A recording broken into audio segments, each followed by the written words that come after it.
was a mighty big man, but I can't even walk without you holding my hand.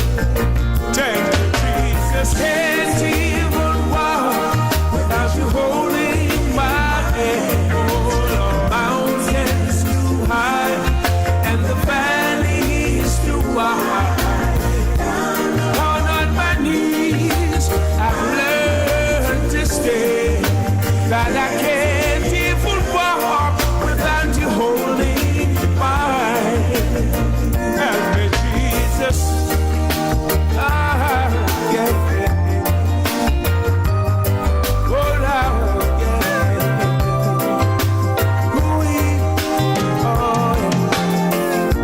I thank God I made Jesus my one and all.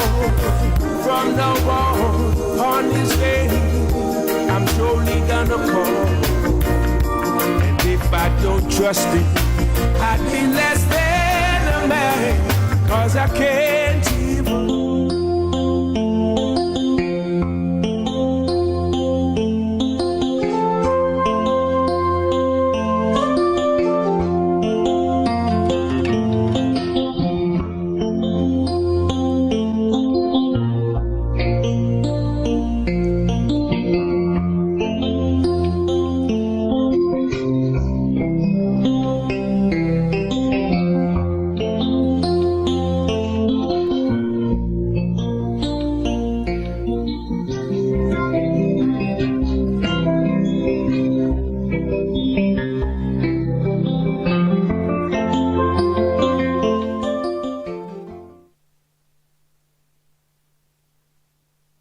Listeners and viewers, welcome to Rebel Radio, our first broadcast for the week.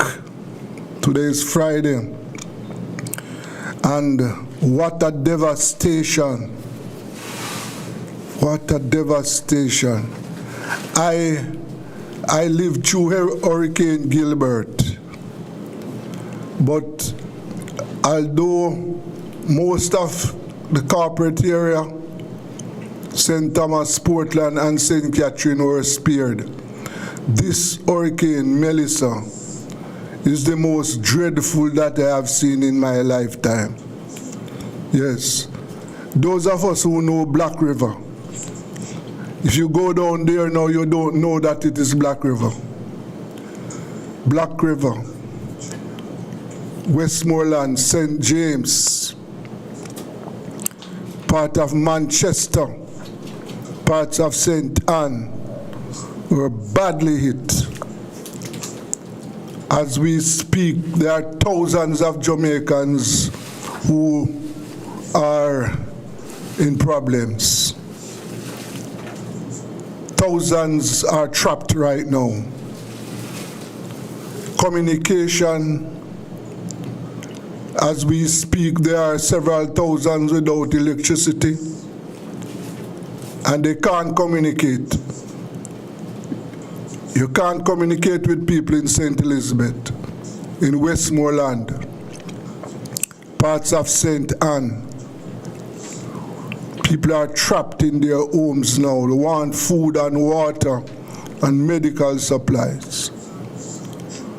So far, the death toll is at 19, but based on reports,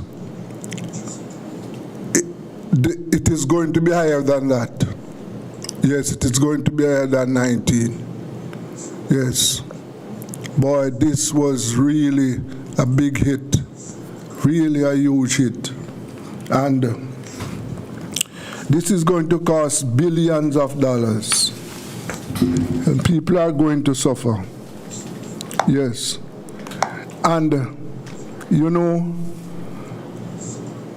one of my concern is this, that, you know, this is something that, you know, we don't talk about a lot in Jamaica. But the rural people in Jamaica are neglected. And my concern is that they are going to be, they are going to be neglected as usual. The aid that is required for them to restart their lives, they are the last in the line. And as you know, the suffering in rural Jamaica is very, very high. And life is tough in rural Jamaica. And it is going to be tougher on the rural folks. Yes. I only hope that the authorities will move at full speed to do what is necessary to ease the burden on these people.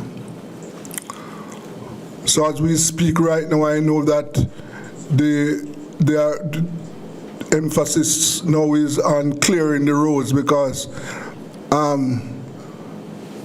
many roads are blocked. Yes. I'm talking about main roads. So it is difficult to reach the people.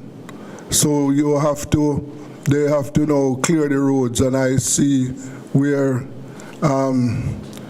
attempts are being made. Work is being done to clear the roads. Yes. It is difficult because many places, many of the places blocked are not just by trees and light poles, but water is there, so they have to wait until that water subsides. And let us hope it doesn't take long. Places like Cave Valley in St. Ann, yes. South Manchester, yes, they took up people in Portland Cottage, I know, those places. They took a beating, yes, of course. And this evening we are dedicating the program towards covering the hurricane, the aftermath, right? And we are trying to find out what can be done. And we are trying to link up people who can assist. Yes, I can tell you that Rebel Radio has been in contact with some people, and we are working to see what can be done to provide some assistance to the victims. Yes. Yes, while we lament, the aftermath of Hurricane Melissa,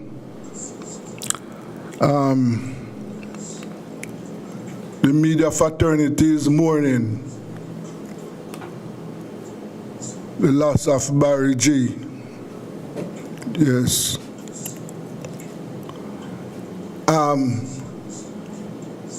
I don't want to say most, but those of us who were alive and during the 80s will know Barry G. Barry G was an exceptional radio broadcaster.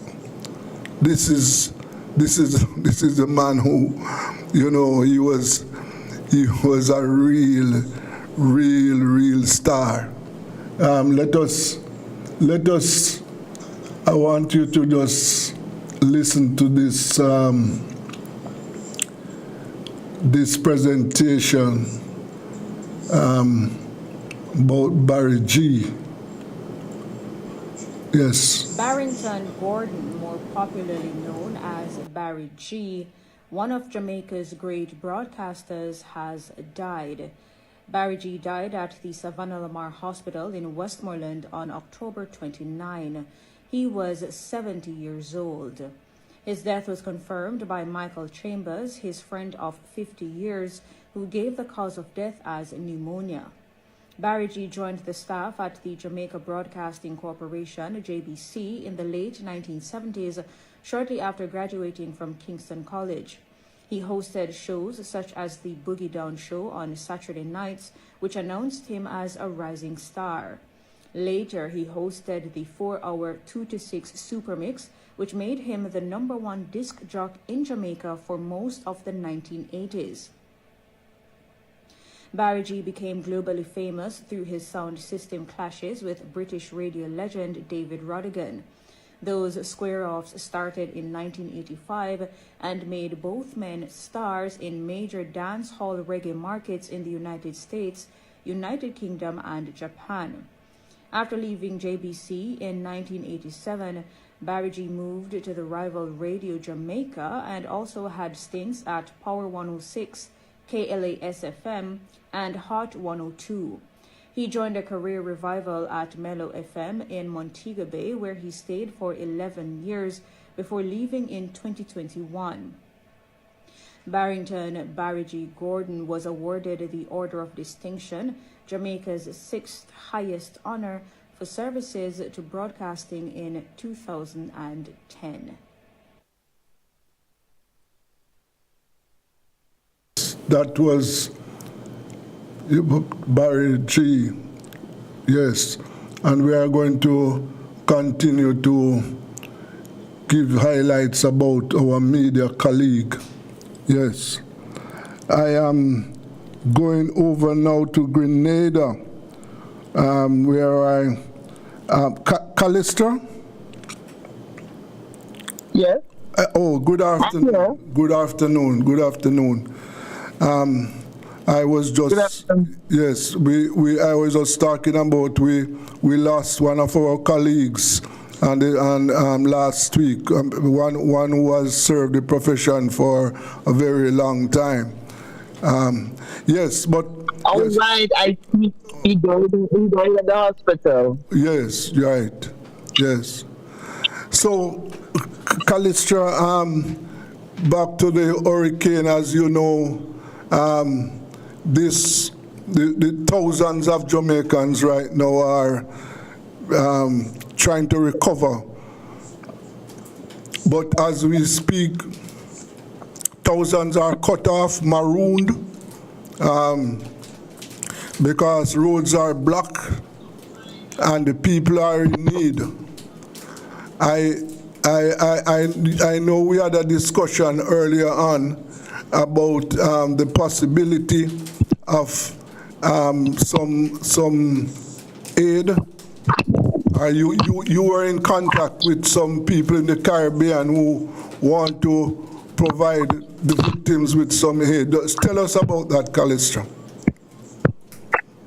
Okay, thank you, Desmond. Well, in Grenada, I know that we are mobilizing here on the ground in Grenada to try to send assistance up to our brothers and sisters in Jamaica. You know, we're all in this together. You know, the hurricane can, you know, it's like throwing a dart. It can be any one of us at any time. So I know that an organization called Windward Aid, they were very much on the ground when Hurricane Beryl devastated Carriacou. They are currently mobilizing in Miami to send through Miami relief supplies of water and food and other necessities that have to do with, you know, power. And so they're working on getting those containers out of Miami to Jamaica. And coming up from the south, we're also mobilizing water. So there's a water company in Grenada known as Mount Pure. They are partnering with Windward Aid as well as the St. George's Baptist Church in Grenada. We're launching a national appeal on Monday. There'll be a news conference on Monday to launch a national appeal. But already, I think some 500 or 600 bottles of water have already been pledged and now being prepared to try to get it shipped to Jamaica, and seeking to have more support from Grenadians. In Trinidad, they're also working on some relief for the Jamaicans. A business owner called me just 2 days ago seeking to get in touch with people on the ground, people in authoritative positions on the ground, because they would like to ship some containers as well to Jamaica.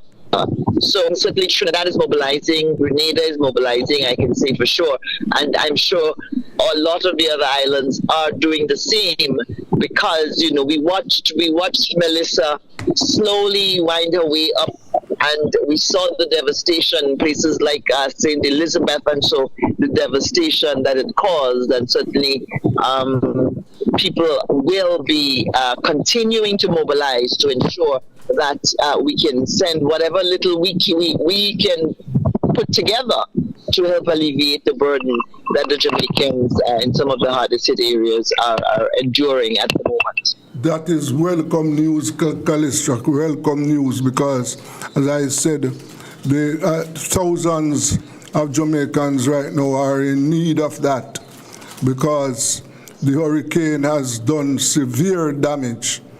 And so I'm grateful to know that our Caribbean brothers and sisters are joining efforts to help us. We are grateful for that. So they are going to get in touch with Jamaican officials to alert them about this, right? That this is coming. We're also hoping that we can send a small team of people on the ground to see how we can assist, particularly with ensuring that supplies get to those most in need in Jamaica. So we will also try not just to send the supplies, but also to send a few personnel. We're working that out to be able to ensure that distribution goes where it's meant to go. And that people get the support. I myself, as a journalist, I would like to be on the ground. We're trying to mobilize and see if I can also get in to be able to help tell the story, because it's important when these things happen that the stories are told, so that those who are not affected can mobilize and help. It is only by telling the stories that the adequate help can really. And especially with the people who may be in areas that are locked off, I'm sure it's going to take a while for the roads to clear, even after the waters recede, for roads to be cleared and for people to have access, for, electricity to be back up and running. We've been through this before, Grenada, we've been through this 3 or 4 times already. Yeah. We had Janet way before I was born. We had Ivan, just over 20 years ago. We had a few mid-level storms in and between, and then we had Beryl just last year, which was, totally knocked the wind out of the sails of our little island, Carriacou, up north. Mm-hmm. So, we've been there, and we know, we totally understand what it is. I think, Grenadians were following what was happening to Jamaica, almost as if it was happening here with us, because this is something that we know, and we understood what was about to happen. And so there was a lot of thoughts and prayers. I can tell you that people were, you guys were going through it, but we were standing with you even as you were going through it. Yeah. Yes, we are very happy to know that, sister, very happy. Because as you know, this situation, a lot of people are suffering. And it is going to take time, going to take a long time for people to recover, because, for example, in some of those southern parishes were battered by Beryl last year, and I know, for example, that there are people who victims of Hurricane Beryl who are still recovering, and they now receive another hit. So it is going to be body blow of a Category 5 hurricane. It's definitely going to take some doing to rebuild those affected areas. Luckily, I've spoken to other people in Jamaica, including yourself, who are in sections that were not too badly hit. And I think this was just the grace of God there, ensuring that, there's something left, that you guys are able to pick up the pieces a lot faster than you may have been able to, if you had, if the hurricane had taken a different path and had affected more of the island than it has. I also know, Desmond, that Samaritan's Purse, which is a charitable organization, they also did a lot of work in Grenada last year on Carriacou with Beryl. They have mobilized, so they should, if they're not on the ground yet in Jamaica, they should be on the ground shortly. I've got confirmation on that they have also mobilized to come in with field hospitals and medical supplies and all, various relief, power, water, and so on. I know they do these parts of these desalination plants and various things. So they are mobilized and heading to Jamaica if they have not arrived there yet. Okay, very good news, sister. So let us keep in touch and monitor what is happening. And I am planning to go down into those areas to really take a look myself. So, as I said, let us keep in touch and, monitor what is happening. Thank you very much. Certainly, and if I'm heading your way, I would certainly alert you that I'm heading your way, because the plan is that I should be arriving in a few days. We're working on that, yeah. Okay, thank you very much, Khalid. All right. Okay, yes. All right, okay. Take man. This too shall pass. Take care. All right. All right. Yes, that was Callistra Faria there, one of my colleagues out in Grenada. And you heard what she said, that organizations are mobilizing to send assistance to the people, the victims. One of the things that we want to we want to pay attention to, that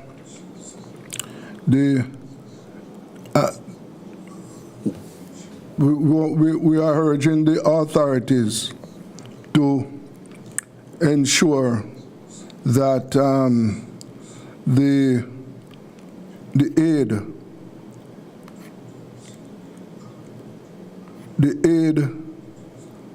reach the victims.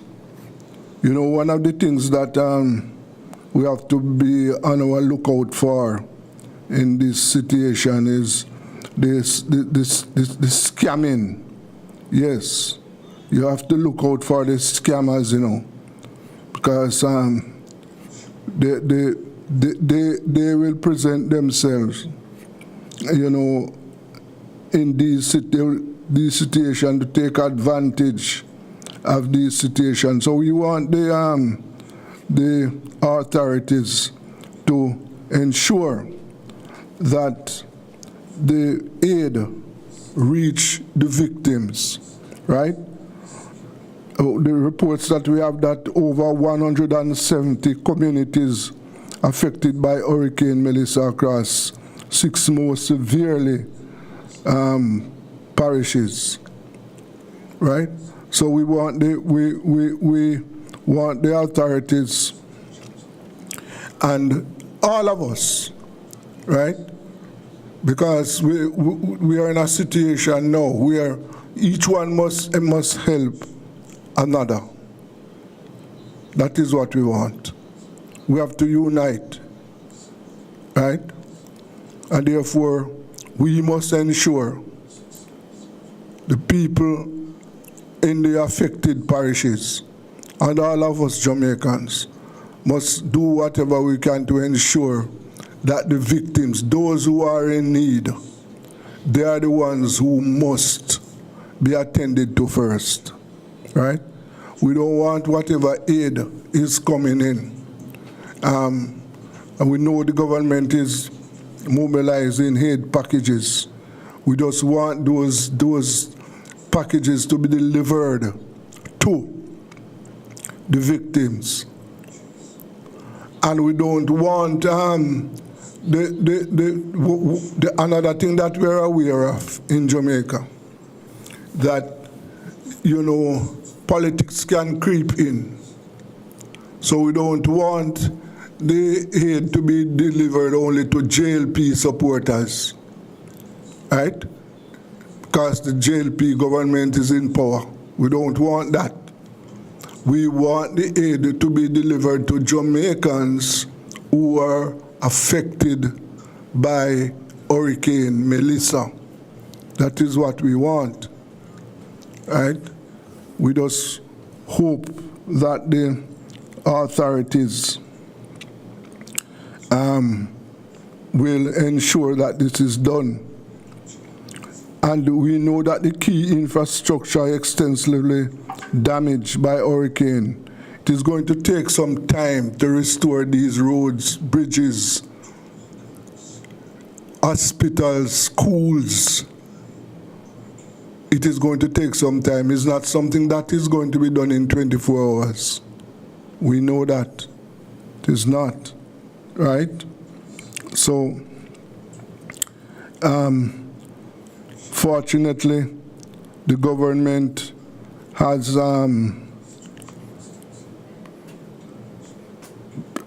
been able to draw down on its insurance. Yes, the government had bought hurricane insurance, and this hurricane, Melissa, has triggered that policy. So based on the information, we can access 150 million US from that. So that will help to fast track repairs, right? I know that hospitals, Mandeville Hospital, Black River Hospital, Noel Holmes Hospital, Cornwall Regional Hospital were all damaged.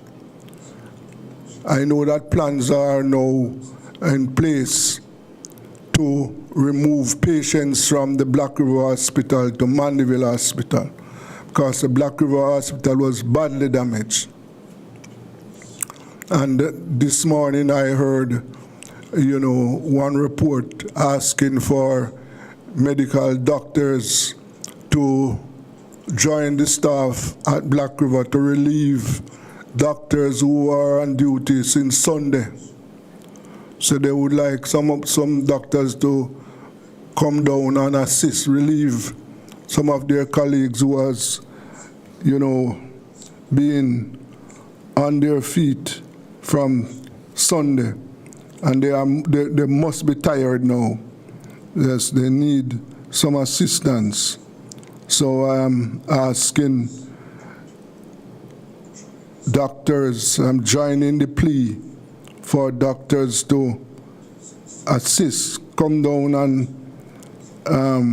assist your colleagues there in Black River. That hospital took a serious blow, right? All right, let us go for a break now. This is Rebel Radio.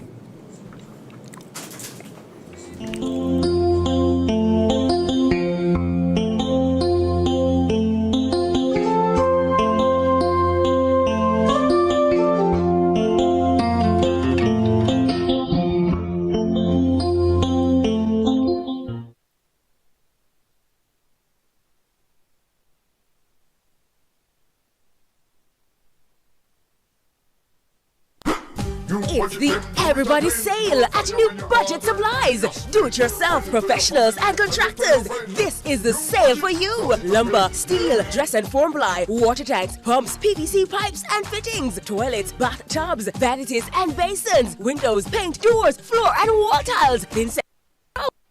Up to 20% off selected items. 195 Hagleyburg Road. Telephone 923-4560. New Budget Supplies. Always the best prices.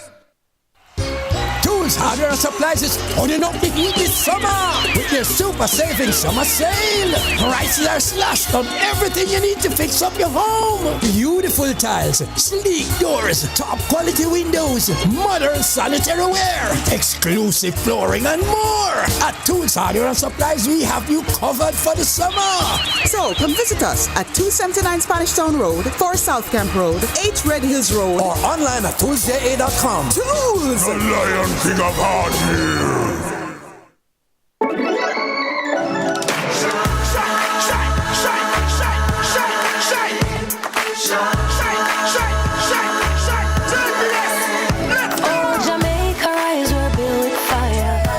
And vibes, and through it all there's a glow inside. Let's keep our shine alive. From the market to the factory floors, from the hillside green to golden shores, we're reaching heights, our energy that lights the sky. JPS, powering what matters.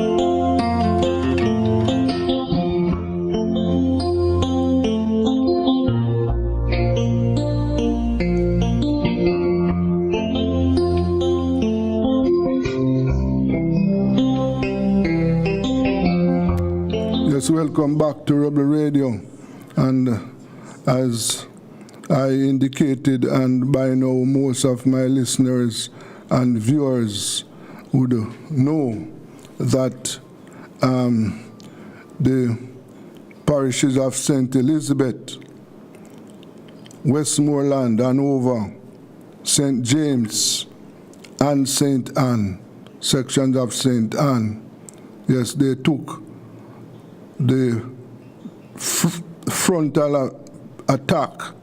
They face a frontal attack from Hurricane Melissa, right? And you know, as I said, the situation right now is unbearable for people in those rural areas. Yes.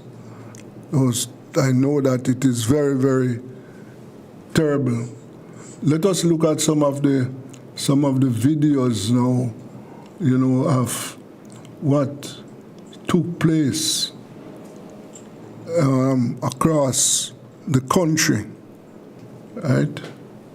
And as I said, these are devastating photos, yes. And one can just imagine, you know, what is happening right now to the people in these areas. I was hoping to talk with the mayor of St. Anne's Bay, but as you know, the telephone situation around the country is, you know, not stable at the moment.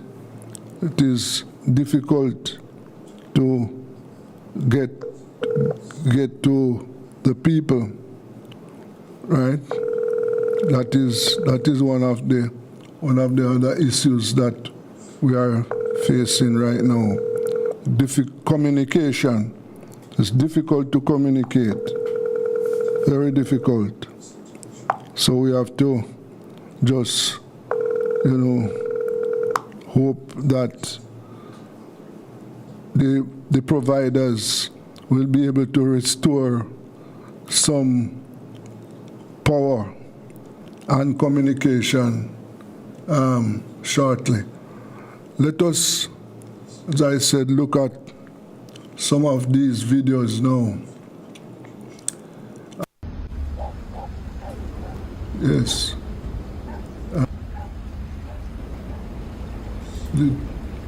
This is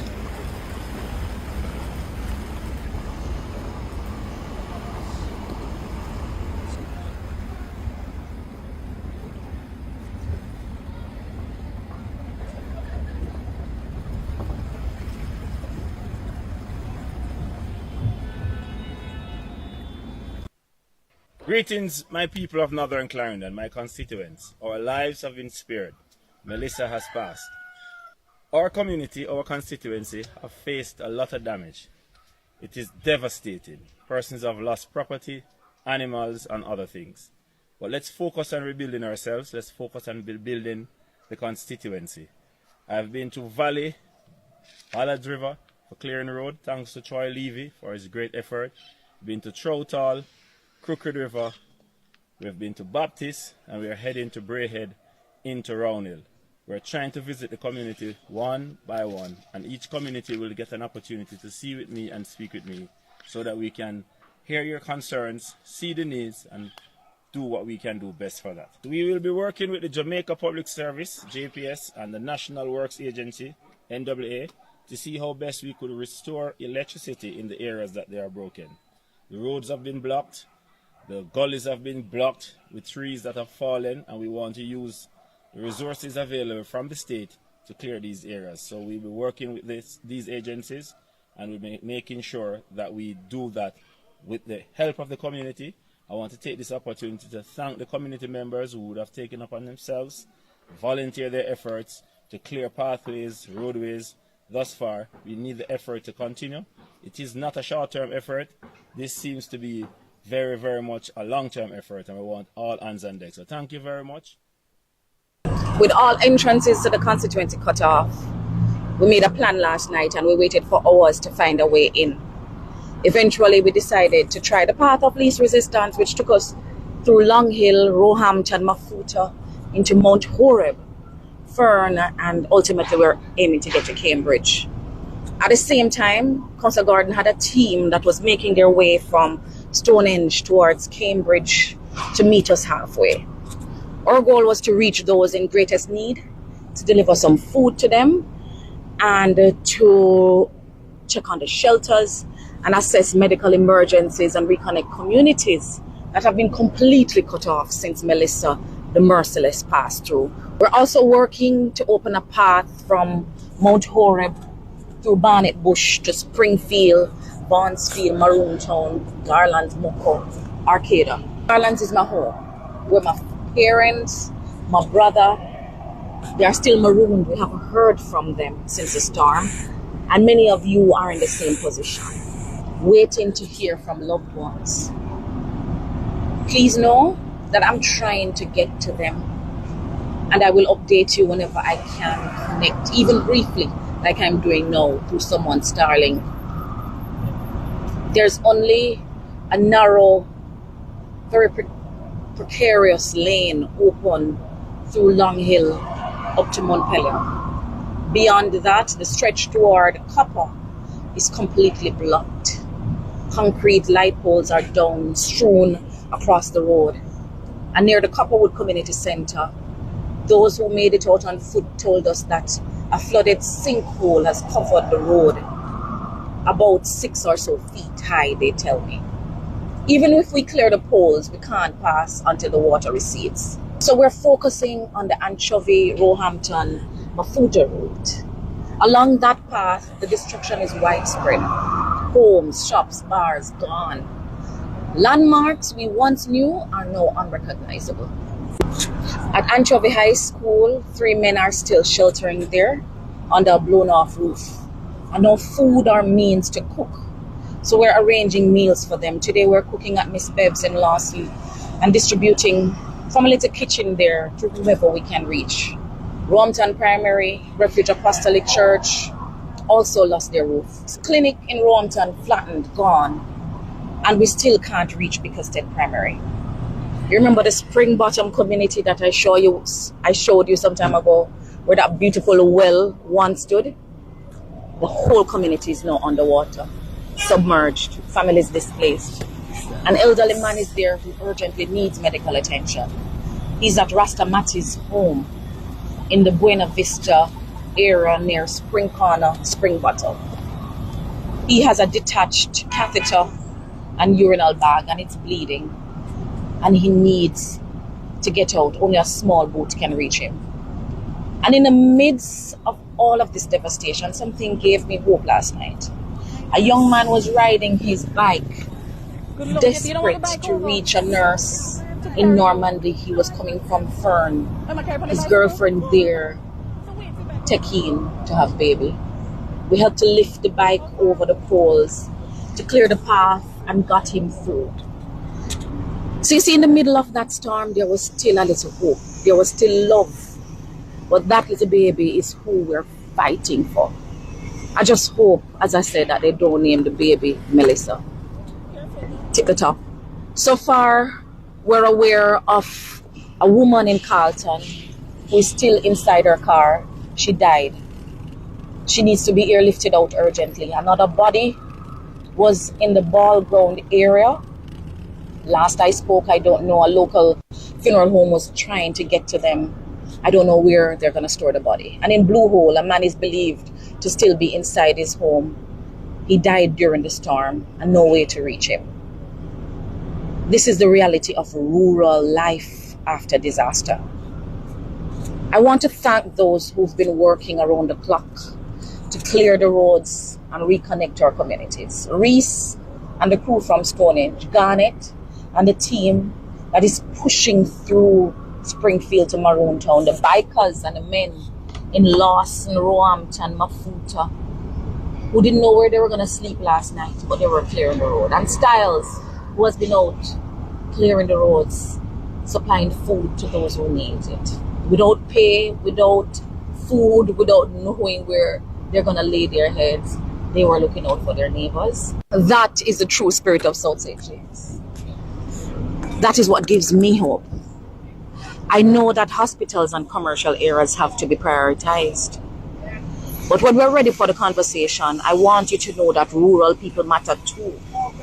We need food, medicine, communication, and dignity for our dead. We cannot continue to be the last to get relief every time. I will continue to lobby for a proper rural disaster response plan and also a development plan for us that ensures our communities are not left behind again. Melissa came straight for us in deep rural, and we deserve a response that reflects that reality. We need the helicopters here. We need the resources where they're truly needed. Yes, that was the Member of Parliament for Southern St. James there, Keisha Burchell, telling us about what is happening in her neck of the woods there. I'm trying now to get in touch with one of the councillors down there in Alligator Pond. Let me try and see if I can link up with him. Yes. As I said, all over the country, that is the state of play there. Yes, Mr. Robinson. Yes, sir. Yes, good afternoon to you, sir. Afternoon, Rebel Radio. Afternoon, Mr. Richard. Yes, sir. What is happening in Alligator Pond, sir? Well, I tell you, Melissa really made history because somebody has seen it before. Yes.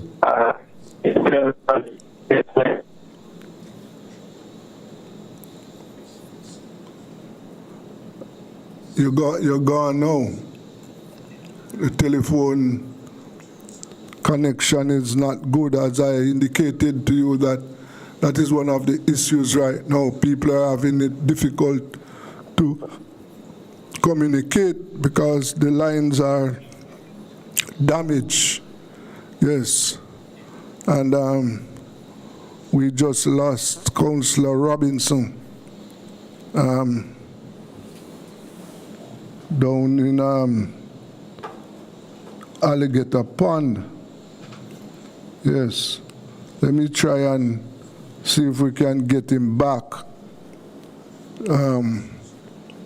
We know that is one of the areas that was badly damaged, and it was hit by Hurricane Beryl last year. Yes. So it is just difficult. We are not getting back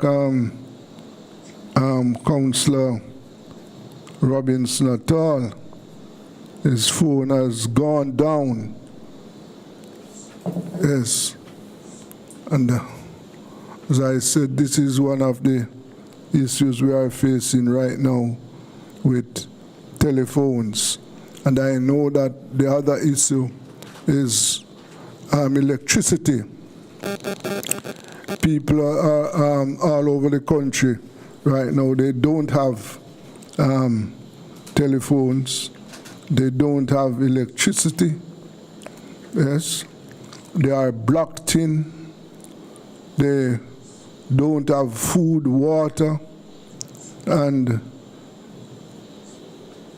medical supplies. Yes, they don't. Hello, Mayor? 764. Yes, I said they are trying to link up with the various representatives around the country, but the situation is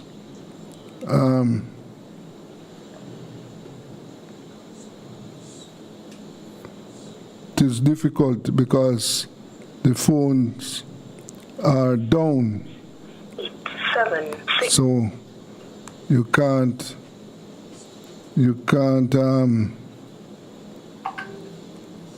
make the links.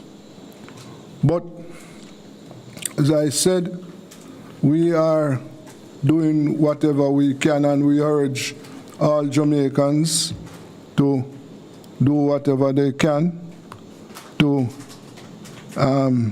assist. Councillor Robinson, you are back with us?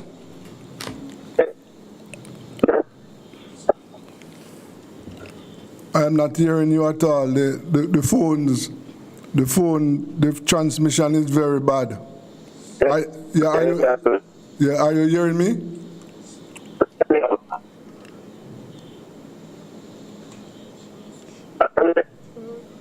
No, I am not hearing you. You're coming through fuzzy.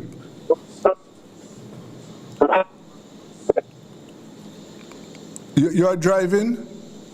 Yes. Oh. Probably if you can find a spot where you can stop for a few minutes. He's gone again. Yes. So, as I said, that is the situation. The communication system. I am looking at another report to see where motorists were stuck for 24 hours in Allan Bamboo. Allan Bamboo is in St. Elizabeth. Yes. And what happened there, that they were clearing the road. And people who were on their way to check on their relatives and families and friends in Black River, in other places in St. Elizabeth, in Westmoreland, and they use that route. You know, coming from wherever, Kingston, and they traveled that route. They were stuck for 24 hours, couldn't move at all. Yes. Mr. Robinson, you are back with us? You hearing me better now? Yes, I'm hearing you better now, sir. All right, so I'm going to pull off for a few minutes. Yes, please.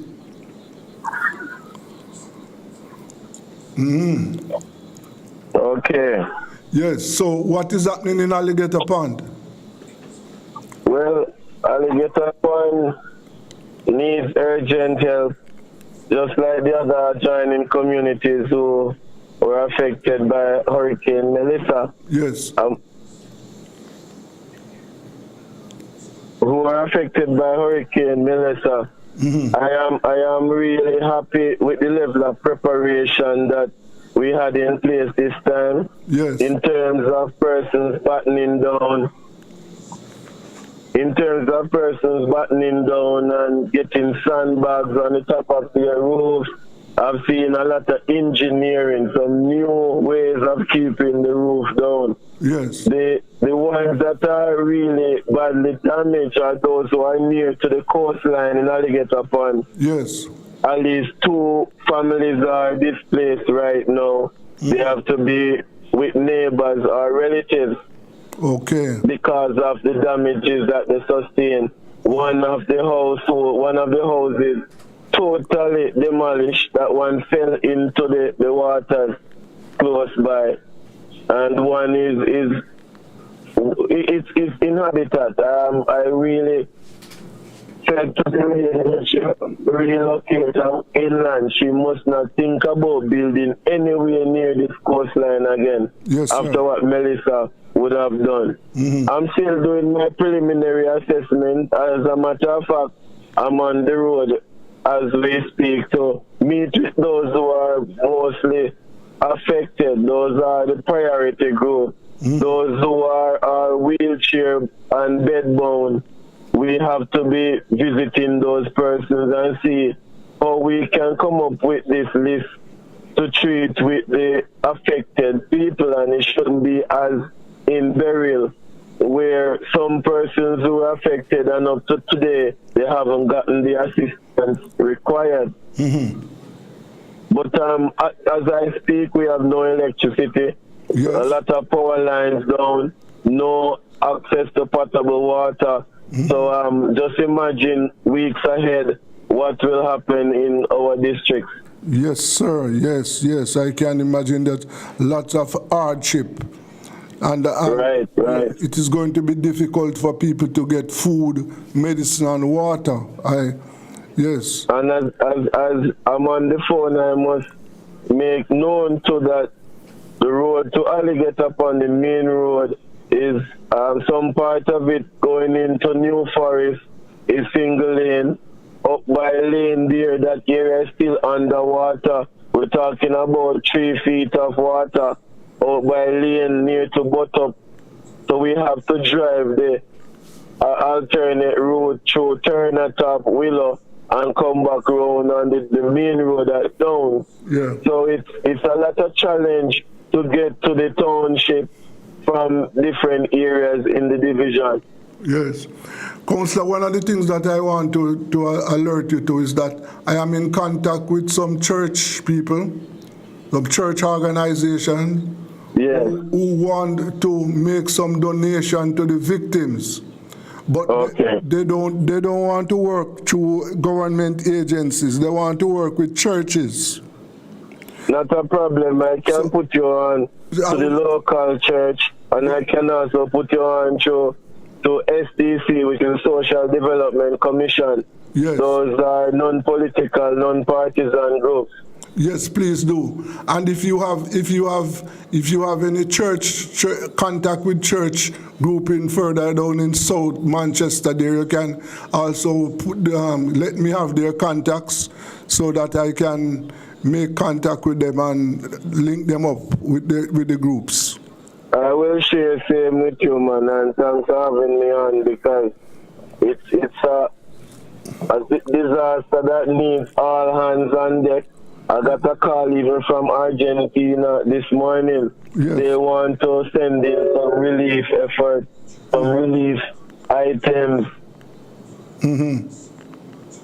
There's another person from California who reached out to me. By Sunday, they want to start doing some distribution. So it's a situation where the world, saw what happened, and they are trying to see how best they can help for all of us to pick up the pieces. Yes, Councillor. And this, as I indicated earlier, and this is a situation where all of us must join together to assist and try and make life easier for the victims, because I know it is going to be tough. Exactly. Yes, it is going to be.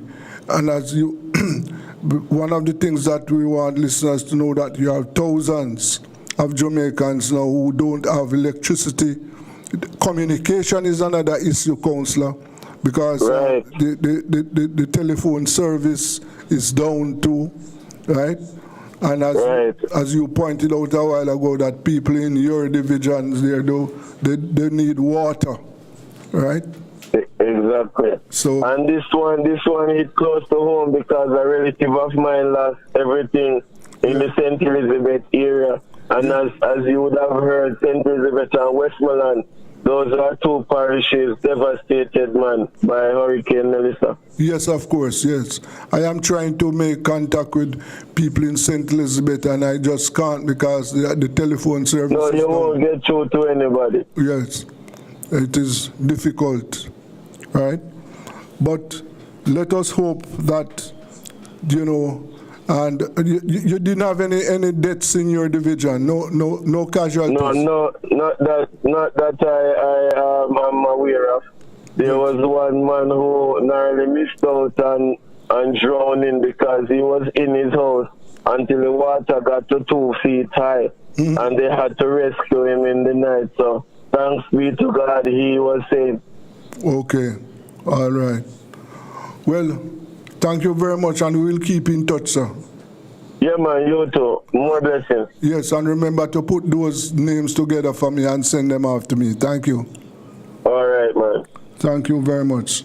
Yes, it was Councillor Robinson there from the Alligator Pond Division. Yes, and as I say that, it is trying to make links with but it is not going to be possible right now to reach people in St. Elizabeth. No, it is not going to be possible because of the fact that the telephone service there is down. But I am, going to continue and hope that the authorities will do whatever they can, speed it up and work as fast as they can to ensure that power and the telephone services are restored as early as possible to those people over there in St. Elizabeth. And as you know, that's one of the parish that was heavily hit by Hurricane Melissa. So we know that thousands of people in St. Elizabeth right now are now marooned and need help. Let us take a break. This is Rebel Radio.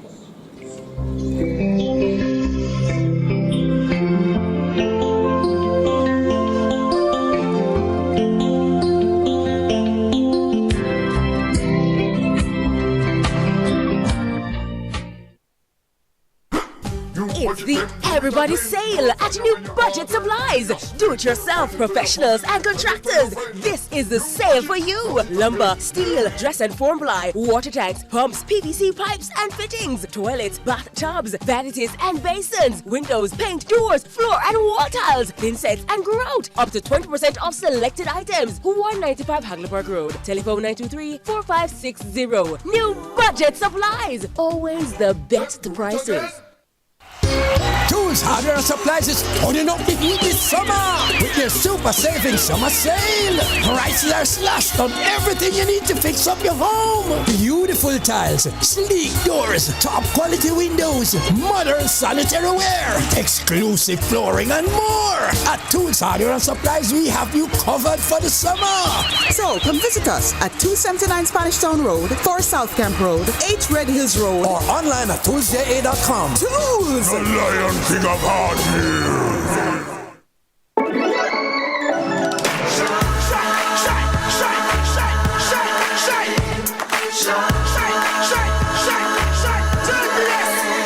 Oh, Jamaica, rise, we're built with fire, passion and vibes, and through it all, there's a glow inside. Let's keep our shine alive. From From the market to the factory floors, from the hillside green to golden shores. We're reaching heights, our energy that lights the sky. JPS, powering what matters.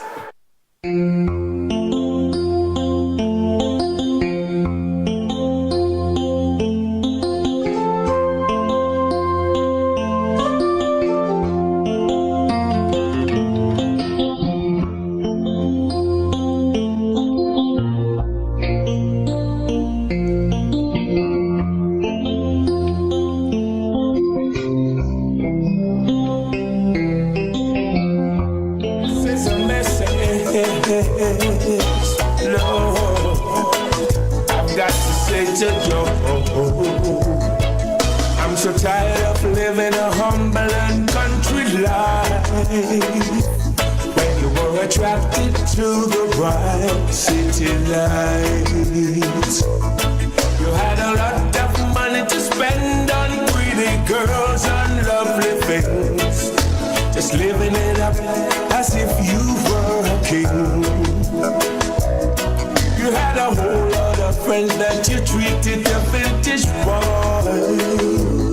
But when the money went out, they didn't stick around this time. There was a famine on the land, and you didn't really have a dime. So you had to go out to stay and feed with swine. But I will rise and go to my Father.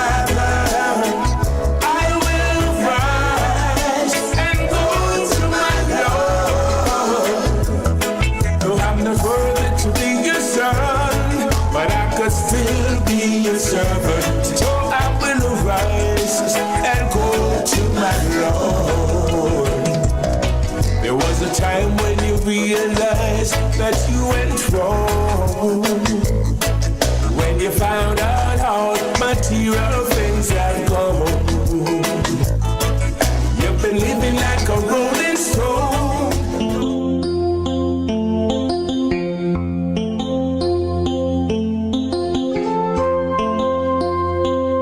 Welcome back to Rebel Radio, and we have with us now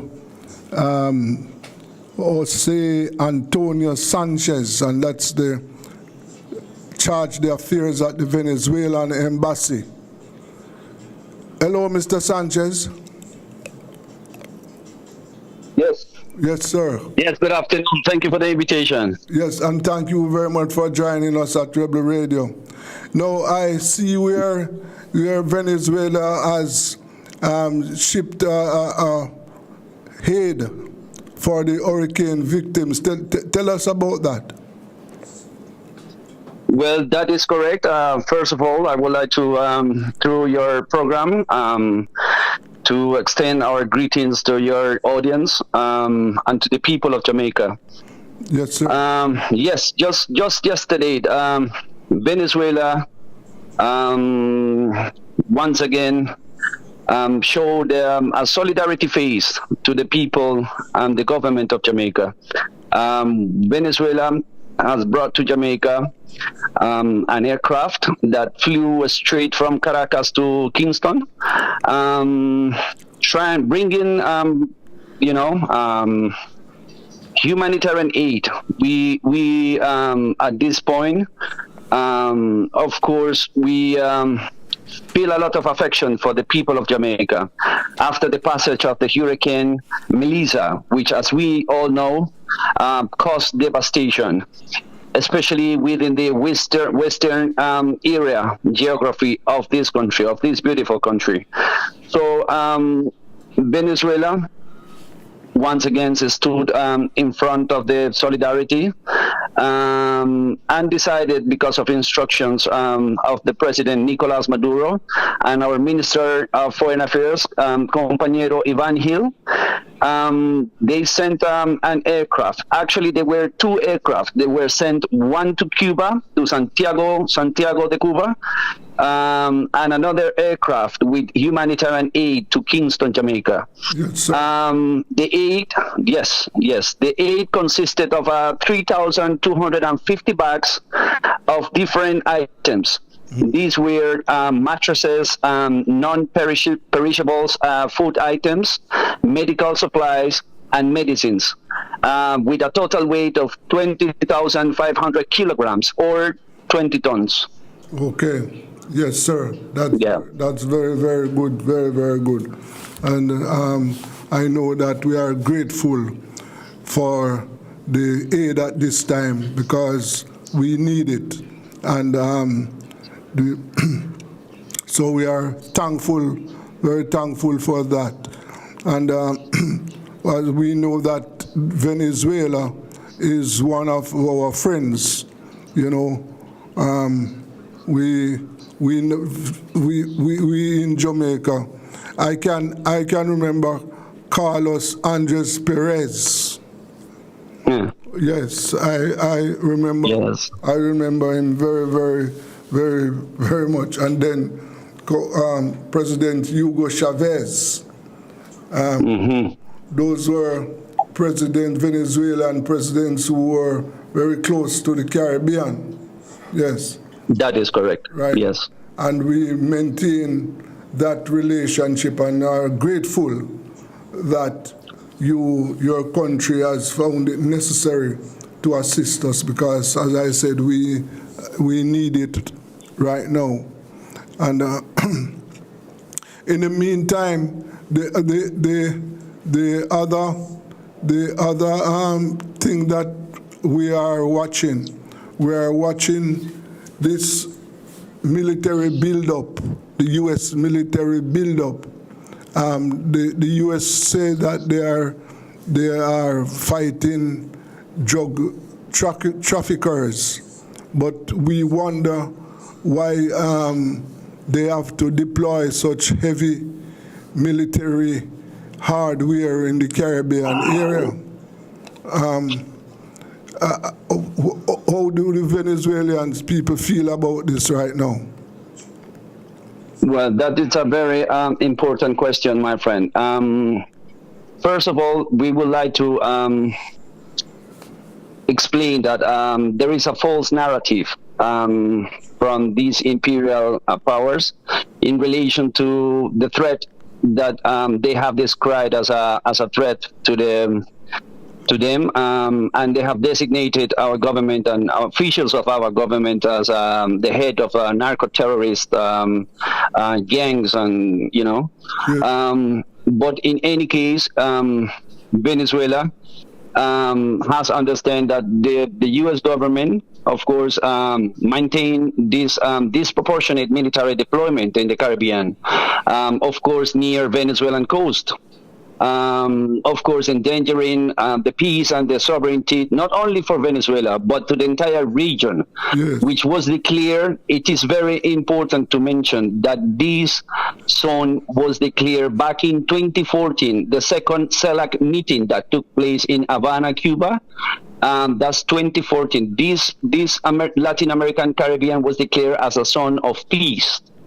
So, of course, as part of this threat, Washington has carried out extra judicial executions of civilians, both in international waters, violating the international law. Of course, Venezuela, we have denounced this situation at the UN Security Council. Yes. Of course, the seriousness of the growing U.S. military deployment within just a few miles from Venezuela, and the imminent danger of an attack against our country. Yes. We have urged the multilateral body to adopt measures, given that it is as necessary the means of to prevent the situation from worsening in an even further condition. So our representative at the United Nations, Ambassador Samuel Moncada, he has recently stated that the U.S. government has for years sustained a campaign of propaganda and disinformation against our country, and that the actions and warming rhetoric of the U.S. government objectively indicated that we are facing a situation in which it is rational to think that an armed attack against Venezuela will be carried out very soon. Yes, yes. Okay. Yes. And you made the point, and that is a point that we are pushing for ourselves, that we want this zone, we want the Caribbean area to remain a zone of peace. We don't want any war in our area at all. And as I said, the other thing that must be of concern to we, that drug trafficking is illegal in the Caribbean. But in the Caribbean, the penalty for drug trafficking is not death. And that's correct. Yes. And in Venezuela, I also know that the penalty for drug trafficking in Venezuela is not death. Drug traffickers are supposed to be caught, arrested, and taken before a court. That is correct, yeah. But what the US, that's a due process. Yes. But what the US is doing now, and the latest number I saw was that they kill over 63 people already, saying that they were drug traffickers.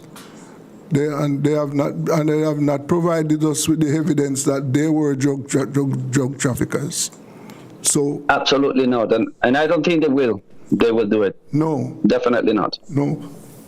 Because one of the things is that we in this region, Latin America and the Caribbean, we are not in any war with America.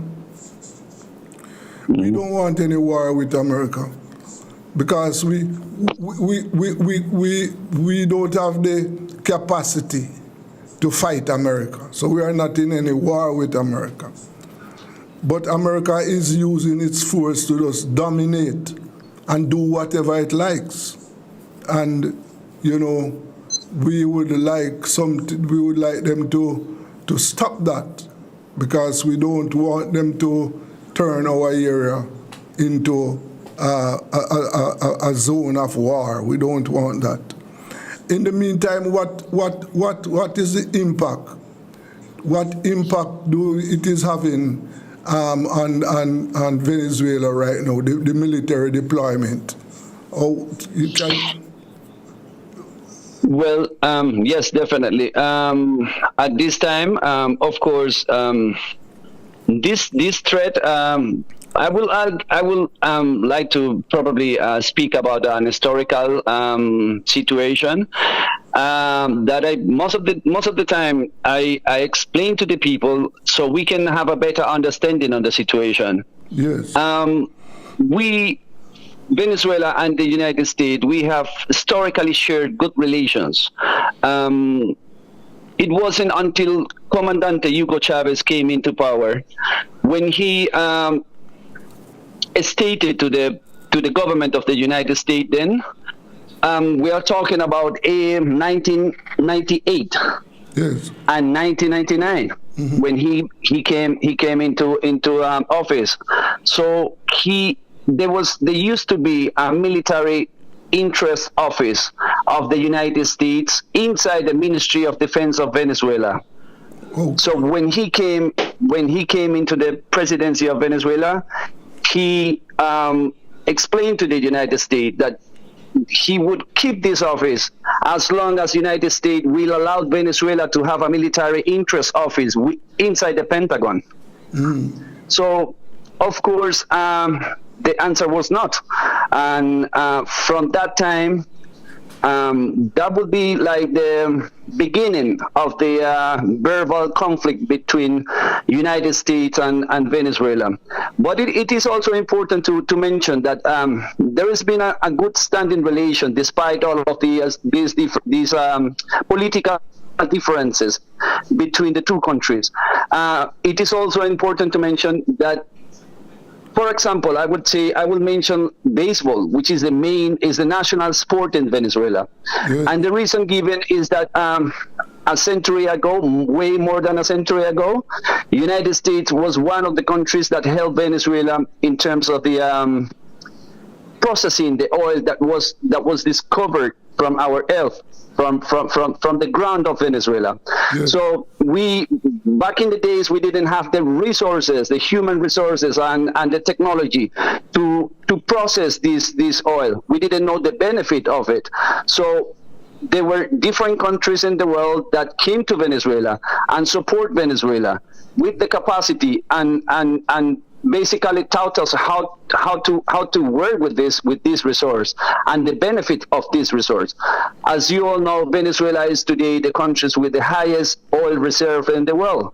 So they brought their culture to Venezuela, and among those things, they brought their sports, which was baseball. So they taught the Venezuelan population to learn how to play baseball. That's how more than a century ago, Venezuela baseball became the national sport.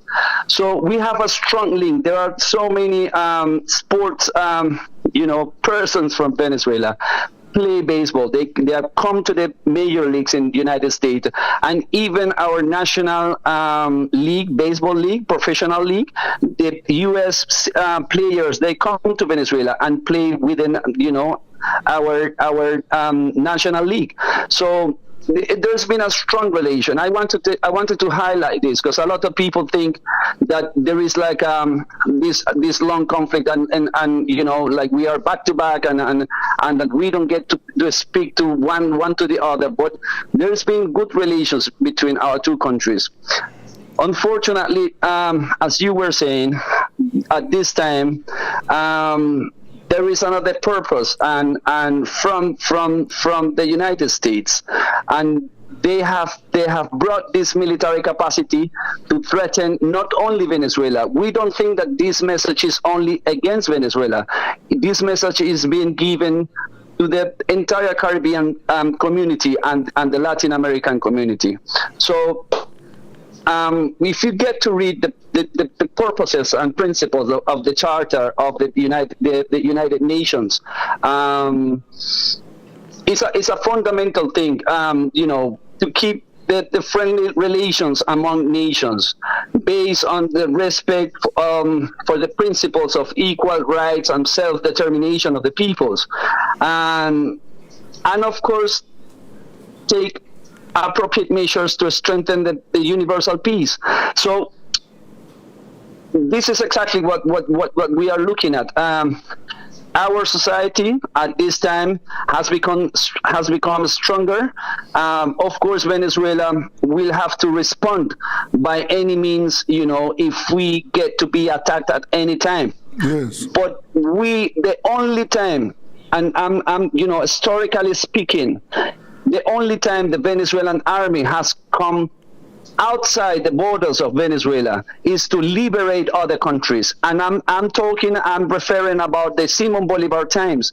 The Simon Bolivar army, more than 200 years ago, went outside Venezuela to liberate other countries such as Colombia, which was united to Panama back then, of course, and Ecuador, Bolivia, and I mentioned Colombia, Ecuador, Peru, and Bolivia. Yeah. So those were the only times that Venezuela went outside to liberate other countries, but not to invade or make aggressions against any, but to liberate these territories from the Spanish colonialism.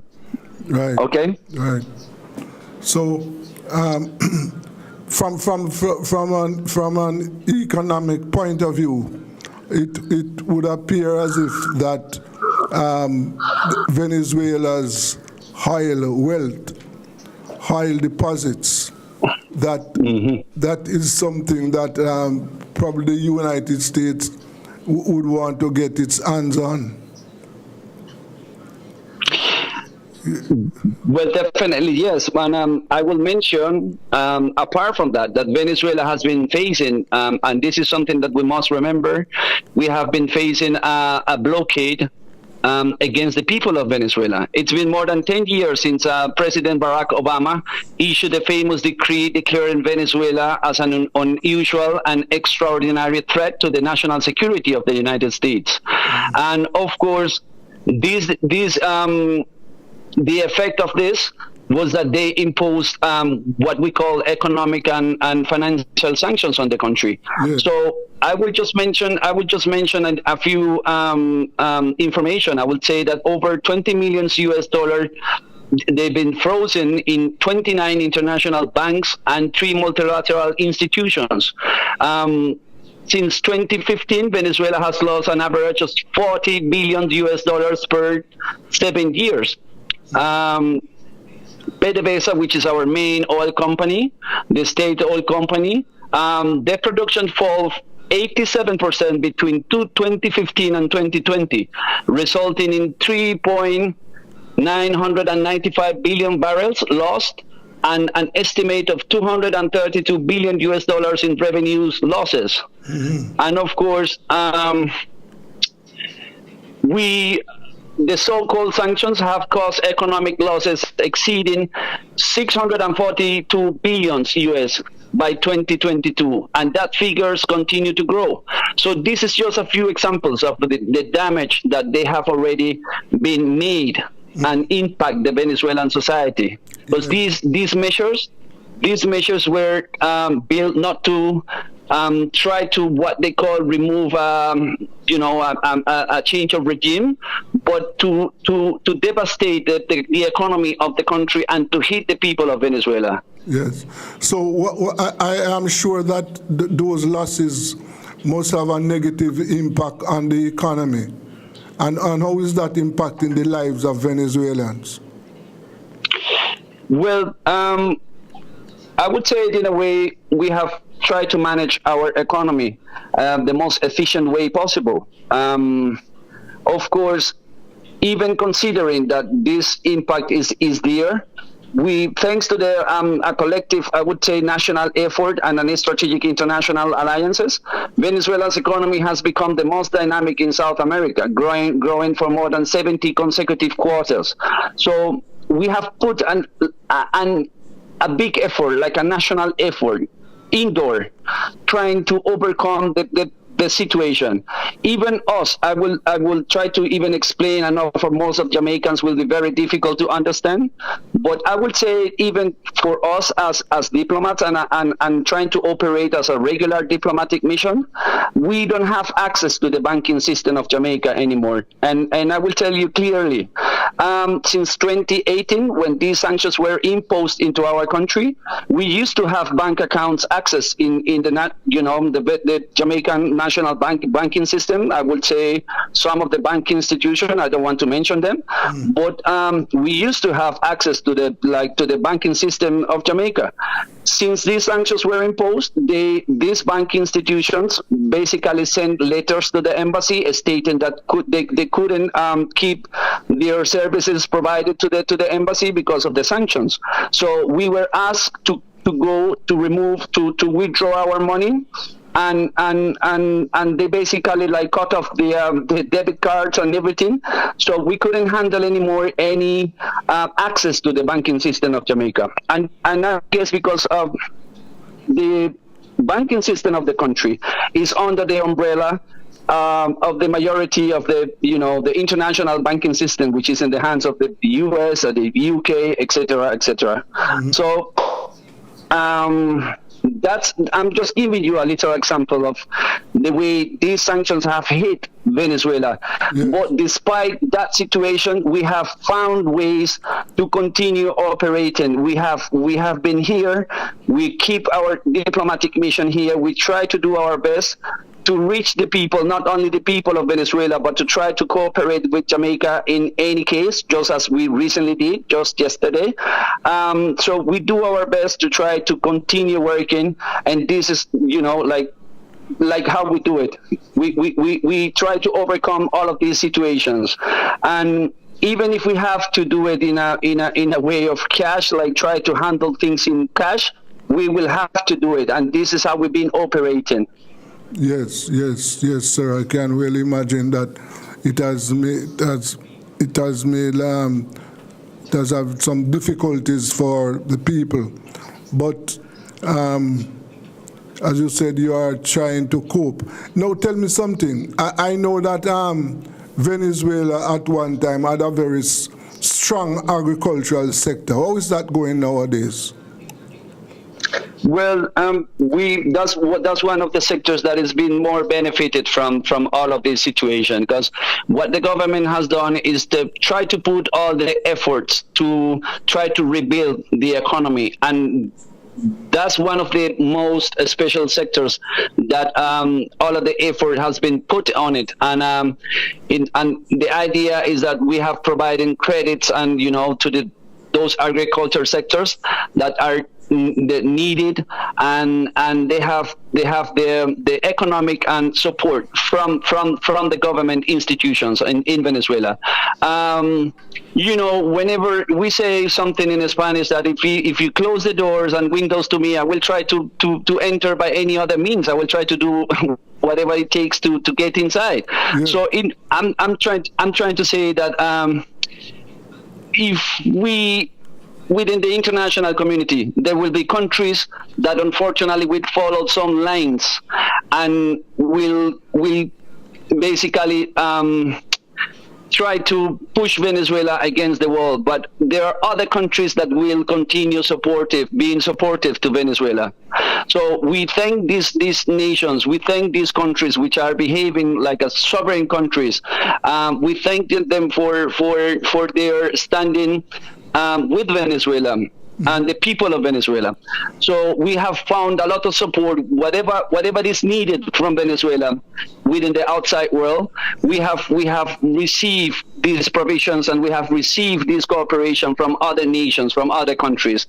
Mm-hmm. Yes. And I see where the relationship with Venezuela and Trinidad is not going well at this time. Do you have anything to say about that? It is also a very important fact that you revealed. Of course, we unfortunately don't understand the behavior of our brother Trinidad. We are supposed to be what President Nicolas Maduro recently called the good neighborhood, the good neighbors, and this is like a principle within the international community, especially for those countries that are your neighbors, like basically they are just close to you. Yes. So I would say just take a look at what's going on in CARICOM. I think there is an obstacle right there for CARICOM members. So there is a line trying to protect the integrity, of CARICOM, and even knowing that Venezuela is not part of CARICOM, because we are an observer country, but we still live and we still share and we still cooperate within this Caribbean community, because we are part of the Caribbean. Venezuela is part of the Caribbean. So of course you can see the recent meeting that took place within the CARICOM members, the position of the majority of the countries against the position that Trinidad has standing for the last, I would say weeks or month. It's very unfortunate, my friend. It's very unfortunate. Yes, sir. Well, I want to thank you very much for your time, and let me say again that we at Rebel Radio, we are thanking the government of Venezuela for its assistance during a time of need. So let us say to be continued. We will talk again, and I thank you very much for taking my call today. And Absolutely, no problem at all. It is important to reaffirm that the Caribbean unity, it is our greatest strength, and this is the demonstration of the Venezuelan diplomacy of peace.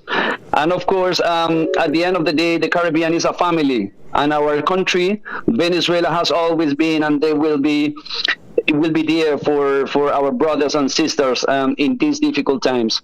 So I thank you so much for your call, and of course we will be more than interested in to participate in a future meeting. Thank you so much. Thank you very, very much, sir. Yes, that was okay. That was Charge d'Affaires, Venezuelan embassy Charge d'Affaires, there Jose Antonio Sanchez. Yes, and you heard him there telling us about what is happening, and you know that the current situation with this U.S. military buildup is causing a problem. Let us go for a break. Now, this is Rebel Radio.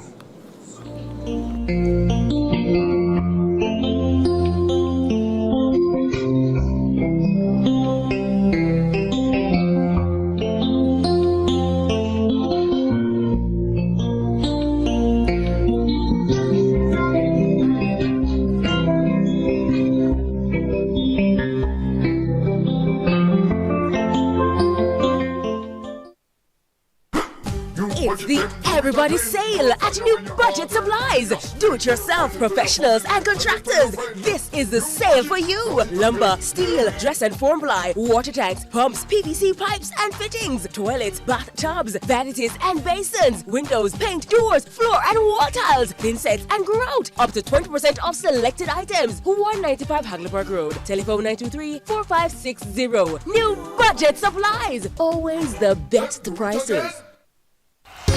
Tools, hardware, and supplies is turning up big heat this summer with their super saving summer sale. Prices are slashed on everything you need to fix up your home. Beautiful tiles, sleek doors, top quality windows, modern sanitary ware, exclusive flooring, and more. At Tools, hardware, and supplies, we have you covered for the summer. So come visit us at 279 Spanish Town Road, 4 South Camp Road, 8 Red Hills Road, or online at toolsja.com. Tools! The Lion King of Hard Hills.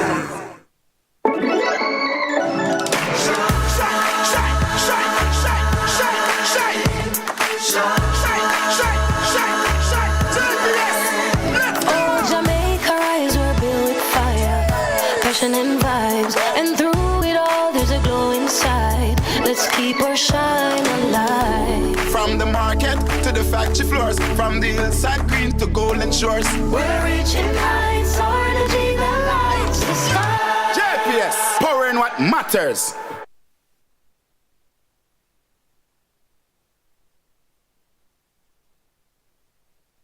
To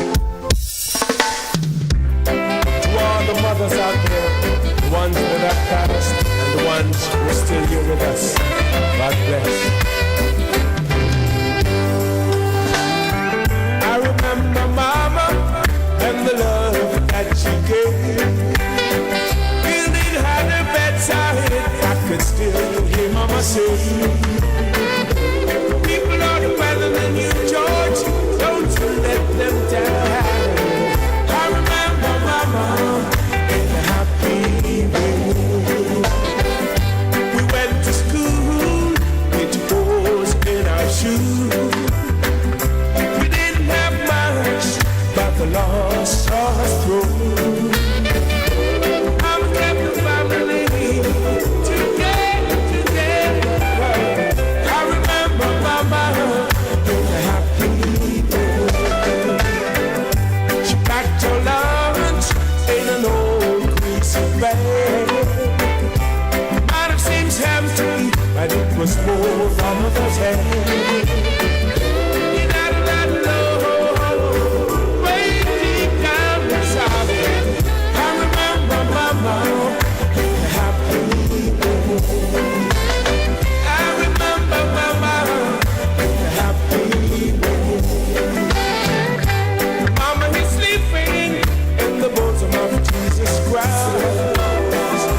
Somehow I know she's smiling at us right now.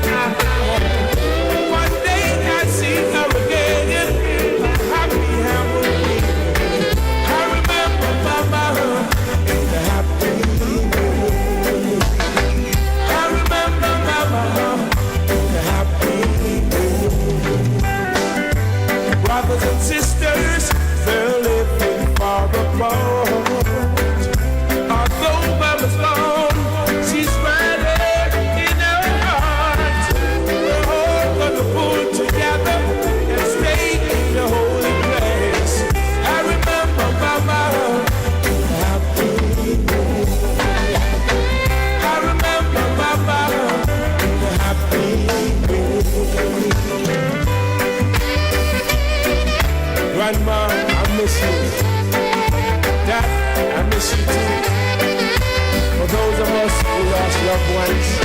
You know what I'm talking about, right? Yeah. Lord Almighty. Yeah.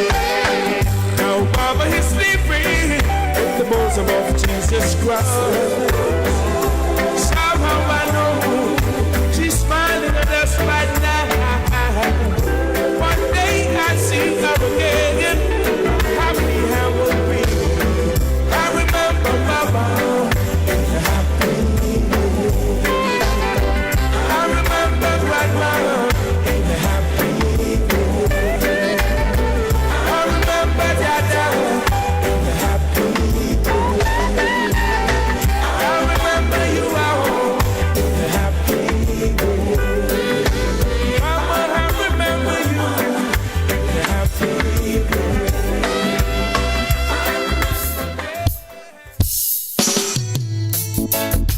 This is for the little child without a father, for that man that doesn't have a place to stay, for that little boy living with hate. This is my story. There's a man standing on the corner. He has no home, he has no food, and his blue skies are gone. Can you hear him cry? Oh Lord, there's a girl searching for a father and a friend, praying that the storm will someday end. But instead of walking away, open up your heart and say, I am here. You don't have to worry, I can see your tears. I'll be there in a hurry when you call. Friends are there to catch you when you fall. Ease my shoulder, you can lean on me. Well, there's a child who is sick and begging to be free, but there is no cure for his disease. He looked up to his mother as she holds his hand, praying that someday the sun will shine again and the pain will end. I am here. You don't have to worry, I can see your tears. I'll be there in a hurry when you call. Friends are there to catch you when you fall. Here's my shoulder, you can lean on me. Tell me how can I love Jesus when I never seen his way?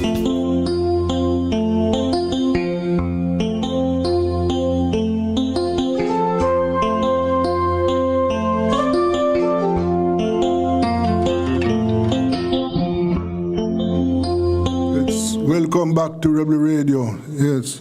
And we're going to continue to show you videos of the destruction in St. Elizabeth, Manchester, St. James, St. Anne, yes. And as I indicated earlier on that, you know, it is going to be a long journey to restore the damage. When you look at the extent of the damage, yes, it is overwhelming. And again, I am appealing to all Jamaicans. Try and do whatever you can to assist those in need. Remember, we are one people. Yes, take a look at these videos. And these are just some of what has happened. during the passage of Hurricane Melissa. Take a look. Hi, I'm here in Alligator Pond this afternoon. We have been on the road from early this morning, collecting tarpaulins, food packages, and issuing to relieve some of the human suffering in the immediate aftermath of Hurricane Melissa.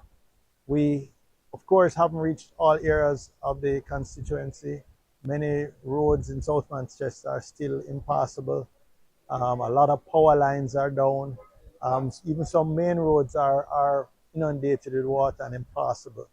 So we're still moving around, doing a quick preliminary assessment, primarily of the conditions of the housing stock. We've seen or had reported scores of homes that have either lost the roof entirely or partially. Of course, you know, water damage to quite a high percentage of homes, even the more formal homes.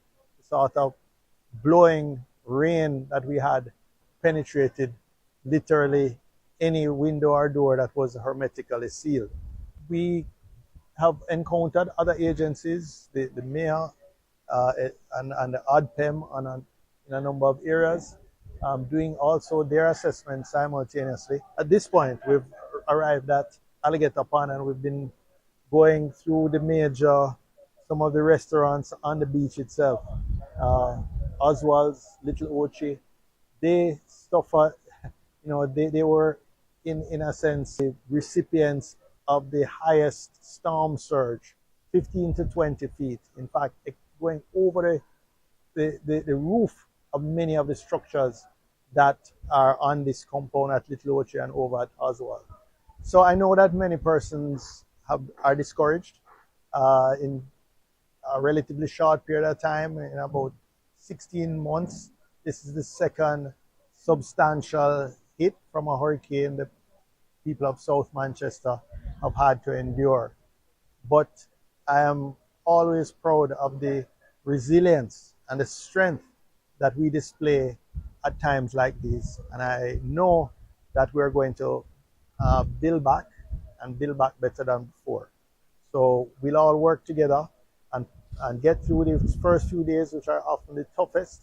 People find it difficult to see their way, but be assured we will make it. And as your member of parliament, I'm here with the councillors and the other agencies of government to do our best in putting you back on your feet.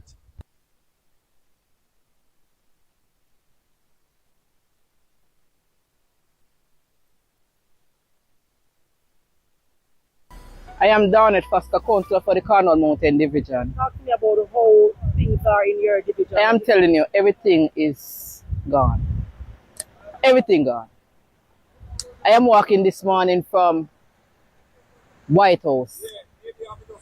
And I can tell you, not even bike can cross it. Bicycle, nothing, you have to walk. Some areas we have to chop away through. We cut our way through this morning. There's no, I don't know when we're going to come back from this, but I'm telling you, everything gone. I heard that there's a killing in Belmont. Right now the body is still on the ground. And I heard that person died in White House. But I can tell you, terrible. What would you want to say to your constituents? Right now I'm telling everyone, just stay calm. Stay calm. I think our Prime Minister will do something to help us. But I can tell you, everybody is on the same level right now, and we have to just be strong, and we build back stronger. The wickedest storm me ever buck up in my whole life, man. May I tell you, I want dangerous storm my family. Trust me. You're there when Gilbert happened? Yeah, me there. Gilbert a baby to this, man. I want to you, man. This is a tough and it's a category 20. What am I guessing, sir? No, to his speed and the power where this have. No, man, I want to you. He lift up all cow and drop. Right, I'm lose one big old mother cow over here, so kill him dead. What did I say? Lift up the cow? Kill the cow. Lift up the cow and kill him. No, I want to you. Lord Jesus. Goat hog. All my wife all come sit there. The whole of them, me have to carry and go back to dash them way. So you lose whole heap. The whole heap of thing I lose, man. So we're walking, I would say how long now? Absolute devastation. Hospital is 90% destroyed. The health center across the road similarly so. The entire town of Black River, I've never seen anything like it. It's literally scary. As it relates to patients, 75 patients here with staff. They are on a floor, all alive, not all well. We have some serious cases, some babies that are going to have to be airlifted today, as well as a doctor who was injured in her home down in the Brampton community and her husband. So we're making arrangements with the JDF to clear a path for them to be airlifted to Mandeville, to stabilize them, while we work with the JDF to clear the roadway and NWA to move the patients from here to Manchester. Beyond that, it's really providing welfare and psychosocial support to staff and community, and of course, cleaning up. The cleanup starts today. So from Black River, finally got here. Really happy to be here to see what's happening. Tragedy beyond belief, but we're working on it in collaboration with our partners, including the Pan American Health Organization.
Guys, more want to see this. I road when I look upon it, you know, and Hurricane Melissa destroyed the road there. When me tell you, said destroy, nothing no left. Jesus Christ, you know, come with me and me carry go up there. You see, whole lot. The house over there, so I want to look upon. It's full of water, the water dry up. But me want to show you up there, so up a road. Jesus Christ, me general. I know nothing normal, this me G. Eh? This is normal. I know nothing normal, mine drop me G. Boy guys, a pea mud. There now I go on. There. Guys.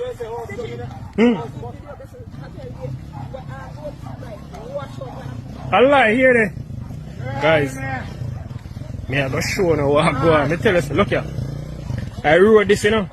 And everything where you see run out of the road, they so come pack up, come pile up right here, so. Me I go show now what I go on, guys. You know, come with me. Man, me never seen nothing like this yet. Me never. Yo, yeah man. Guys, me never seen nothing like this yet from the day me born. Everything where you see, so it wash come pile up right there, so you look and look. The whole of you so black off, no car can't pass this up. Wanna take a look? My God. Man. Family. My God. Guys. This. I know nothing normal. Listen me, man. Jesus Christ, guys. No, sir. Man, I never seen nothing like this yet. Never in my life. Brother, I water go down go dig out the whole of this, you know? Guys. My God. Be a grave, Brother. No, sir. No, sir. Christ, guys, this ain't my community, you know? I know nothing normal. And guys, more wanna stick around for the next video then when I go show you, because trust me, wanna have some scene for go see. You know pretty and me general them up on the road. And we are taking what go on, but trust me, when you hear me tell you. This. Yes, brother. And they move, see there? Jesus Christ. They don't know what's down there. Majority of things them down here, so they flat, cave-in, flat. Every roof gone, every roof. As long as you see line down this, the roof getting worse now we down there. But we have life. We don't record no death round here so far, so we're good. Which is important. If you have life, you have life is good. Life is you can replace the buildings. You can but hey, alright. if this time not teach me nothing, what is it? What's blocking? You see, the other day, I was saying to myself that people praise material things so much. And today is a day when everybody asks me, alright, me have life. Everybody appreciate life. At this moment, no big house no mean nothing, no big car no mean nothing, no land no mean nothing. Life is everything right now. Everybody, alright, boy, me lose my house, but me have life. We have life. My house, me lose my house, me lose my shop, me lose everything, but me have life. And at that we say, togetherness and life, nothing with vanity. Anybody want brag and boast now, what them want brag about? Homelessness. Rich and poor, we're homeless. All are we homeless. Rich and poor, yeah. All my life, me never know a movie alone, me ever see them sitting here and I never see them. Who signed up that script here? No, who put in a script we don't know about in a real life? I'm living for Jesus, living for Jesus, yeah. Oh, I wanna be remembered as a man who sings songs for Jesus Christ, who was willing to lay down his life, do his will no matter what the price. Well, I'm singing for the deaf man who can hear about salvation through my song, and I'm singing for the blind man who can see the light in me and come along. Live for Jesus, that's what matters. And when other houses crumble, mine be strong. Live for Jesus, that's what matters. Let you see the light in me and come along. La la la la la la la la la la. There are times when I am tempted to turn off the rugged road that traveled on. There are times when I say, Jesus, can you find another man to sing your song? Well, I know I'm not the only one that could sing this melody, but he has chosen me to bless me and to lead me into what is best for me. Live for Jesus, that's what matters. And when other houses crumble, mine be strong. Live for Jesus, that's what matters. That you see the light in me and come along. La la la la la la la la la la la la la la la la la la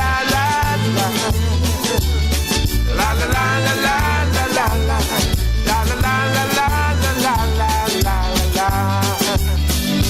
Oh, I wanna be remembered as a man who sings songs for Jesus Christ, who was willing to lay down his life, do his will no matter what the price. Live for Jesus, that's what matters. That when other houses crumble, might be strong. Live for Jesus, that's what matters, yeah. That you see the light in me and come along. Live for Jesus, that's what matters. And when other houses crumble, might be strong. Live for Jesus,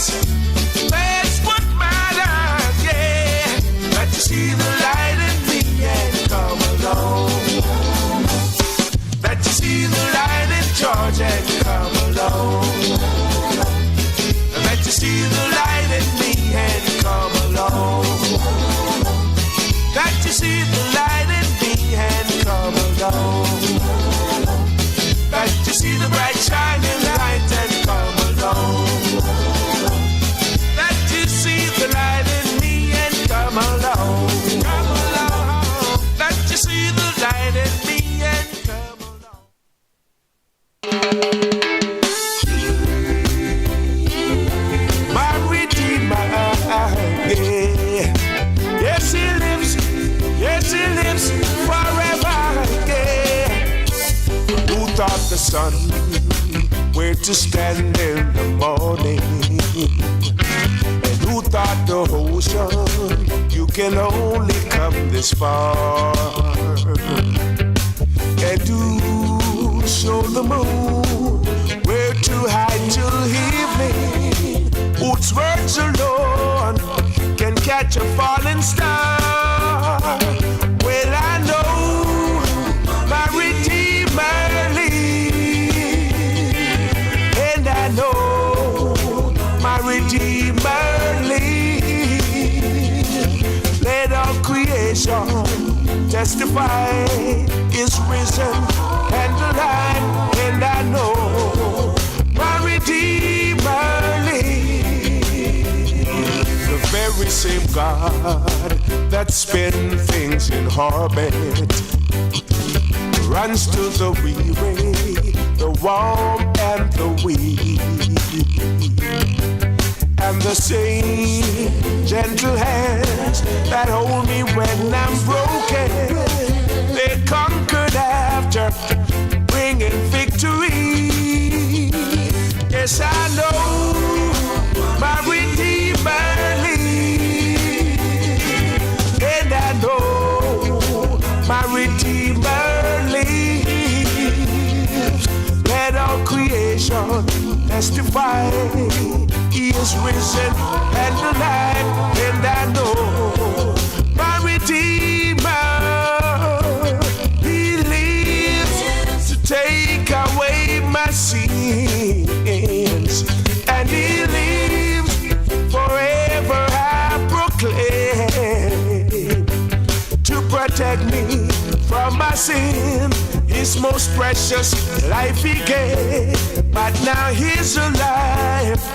There's an empty grave, and I know my Redeemer lives. Yes, I know my Redeemer lives. Let all creation testify His life is magnified, and I know my Redeemer lives.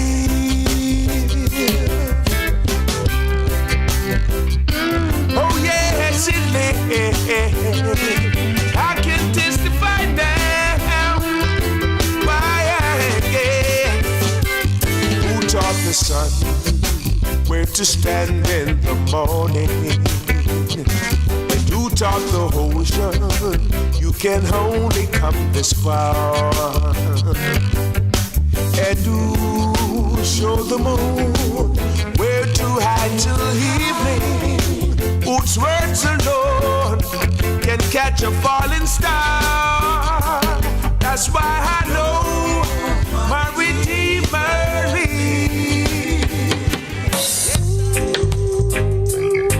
Oh, what a friend, yeah. Our blessed Savior. Oh, what a friend we have in Jesus. All our sins and grief.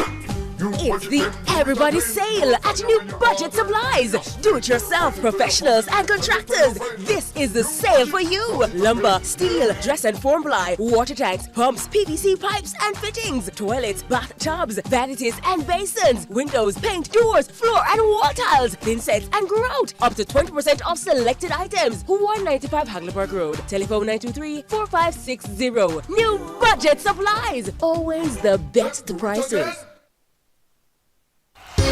Tools, hardware, and supplies is turning up the heat this summer with their super saving summer sale. Prices are slashed on everything you need to fix up your home. Beautiful tiles, sleek doors, top quality windows, modern sanitary ware, exclusive flooring, and more. At Tools, hardware, and supplies, we have you covered for the summer. So come visit us at 279 Spanish Town Road, 4 South Camp Road, 8 Red Hills Road, or online at toolsja.com. Tools! The Lion King of Hardware.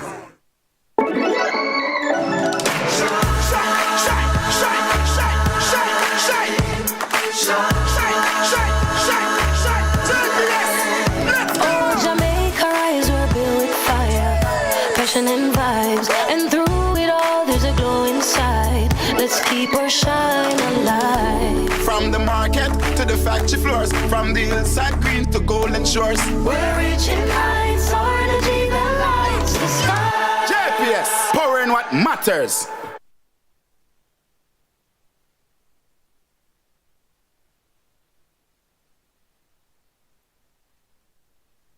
I've looked high and I've looked low. There's no one to compare to you. Climbed to the highest mountain, looked all around, couldn't find nobody. Yeah.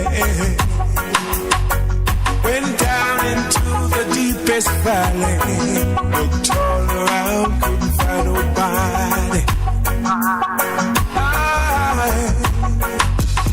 I went across the deep blue sea, couldn't find one to compare to your grace, your love, your mercy.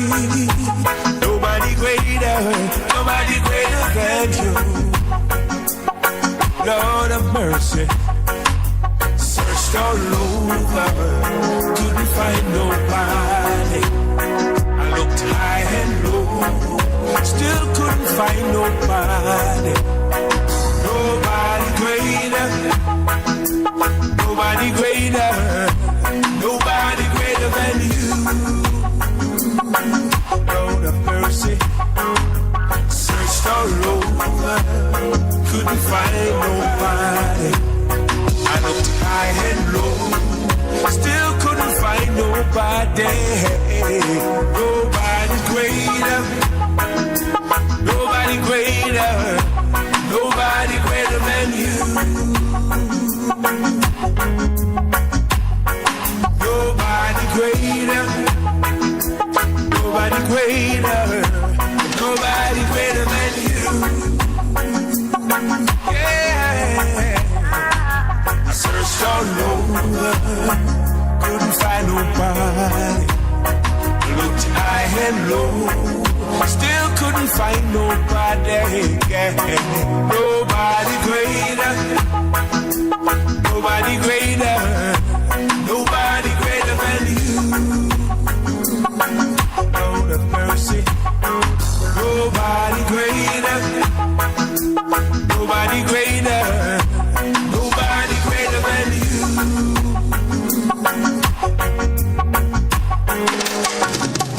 Climbed to the highest mountain, looked all around, couldn't find nobody.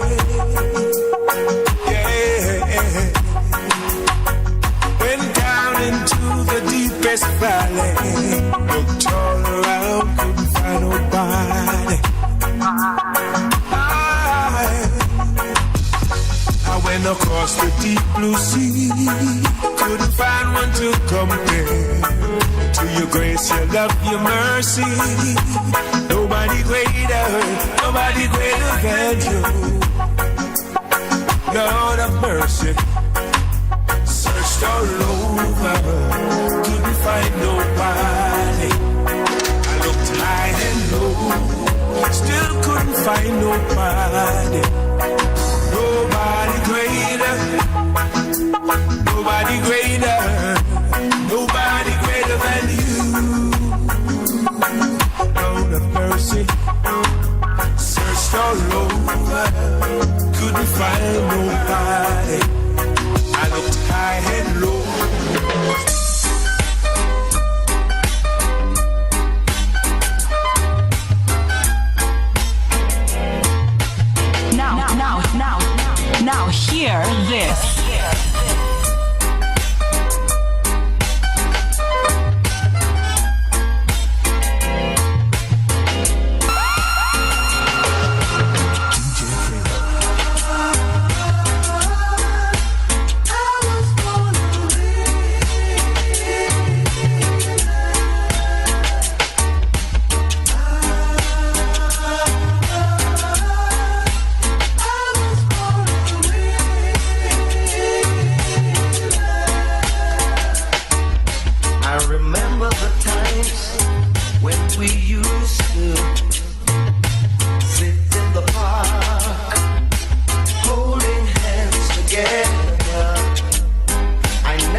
my lonely nights, girl. On the outside looking in, dreaming of holding you tight. Well, I guess I've had my day. You let me go my way. It's me who has to pay. A loser they call me, but now I'm a winner. Yes, I am. Yes, I am. I was born a winner. I know I am. Yes, I am. Oh, yeah. I was born a winner. Oh, now, yeah.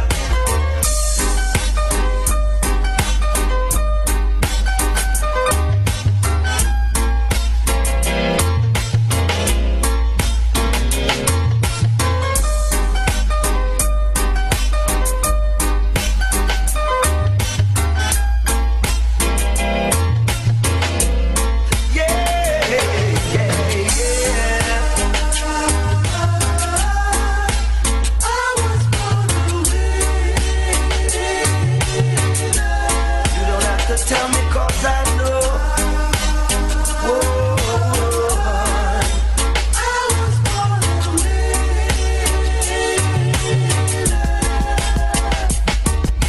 My Lord.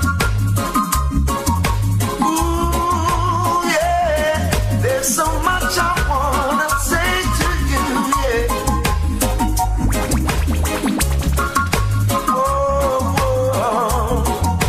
Slow it down so I can say what I wanna say. Shouldn't have to tell you how I feel. You know my loving is real. From the crown of my head to the sole of my feet. What is this that I feel? Taking control of me. My body's in trouble. It's you that I need. Yeah. Is it how you walk? Is it how you talk? Or is it how you smile that make me come alive? I wanna know what it is about you. 'Cause every little thing that I've been searching for, girl, I see it in you. You're my dream come true. Every single day, in every little way, every single night I pray that you'll be there for me. 'Cause I'll be there for you. Is it how you walk? Is it how you talk? Or is it how you smile that make me come alive? I wanna know what it is about you. Can we go for a walk and have a little talk so I can get to know you? Got a lot of things to show you. Please understand that I'm only a man and my urge getting stronger. Don't keep me waiting much longer. Yeah. Wanna get to know you better.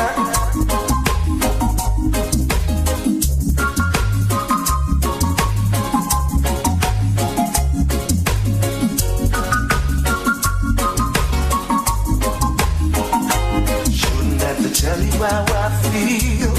You know my loving is real. From the crown of my head to the sole of my feet. What is this that I feel? Taking control of me, and my body's in trouble. I think it's you that I need. Yeah. Is it how you walk? Is it how you talk? Or is it how you smile that makes me come alive? I wanna know what it is about you. Every little thing that I've been searching for, girl, I see it in you. You're my dream come true. Every single day, in every little way, every single night I pray that you'll be there for me. 'Cause I'll be there for you. Every little thing that I've been searching for, girl, I see it in you. You're my dream come true. Every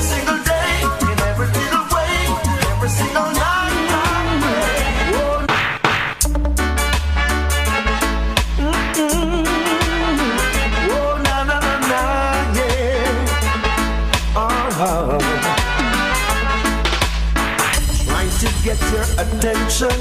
Call you at work, can't get your extension. Where is my gate pass to your heart, girl? Do I need to write security in order to get an entry? Or do I need to break the lock on your vault? But I'm a patient man, I understand. I wanna know what is your plan. Must I wait and for how long? Put an end to this frustration. See you and your friends, them flirting, trying to get me hurting. But don't you see my flex is so smart, girl? And as the world keeps turning, my love for you keeps on burning. Am I always in your thought? Cut me a key, give me a gate pass to your heart, yeah. Give me your number so we can make a start, yeah. Cut me a key, give me the gate pass to your heart, girl. Give me your number so we can make a start. Oh, oh, oh, oh. Yeah, now. Give me the gate pass, give me the key to your heart, girl. Oh, oh.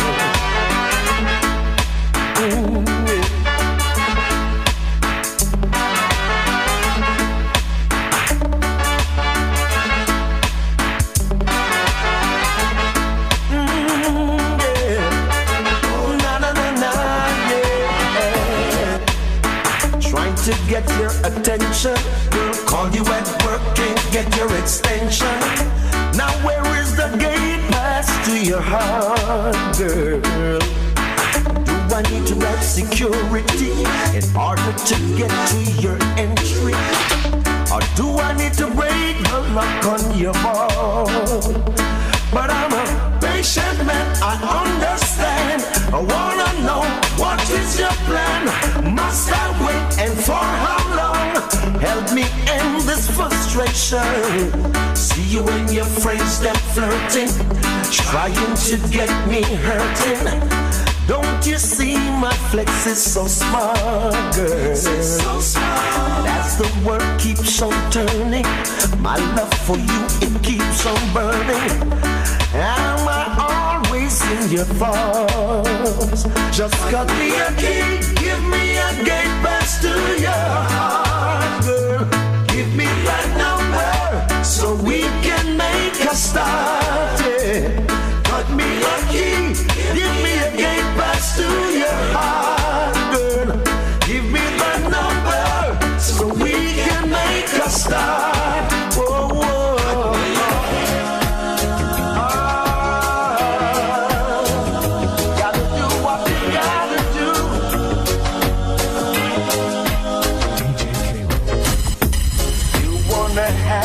Your own way.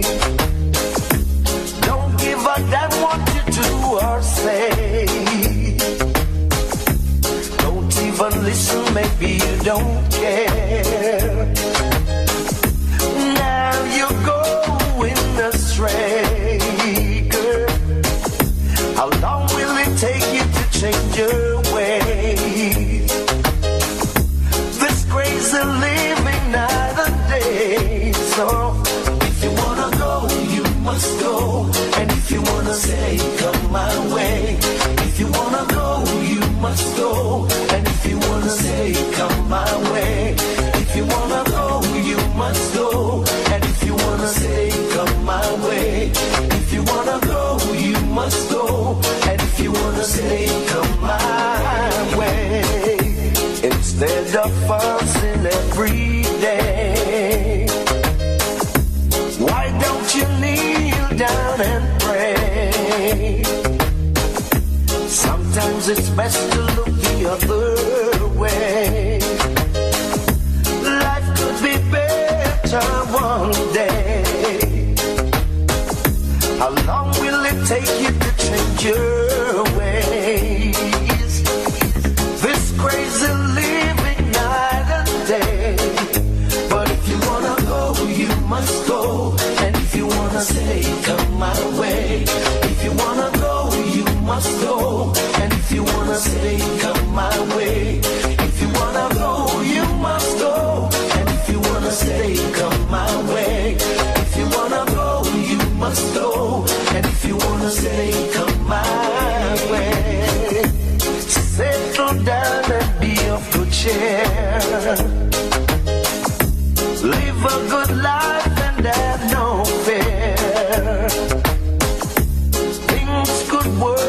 find, my dear. No more misery, no more pain.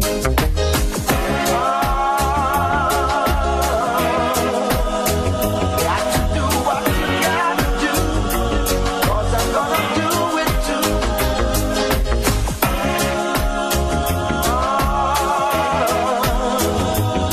Do what you gonna do, if you really, really, really wanna do it. You wanna have things your own way.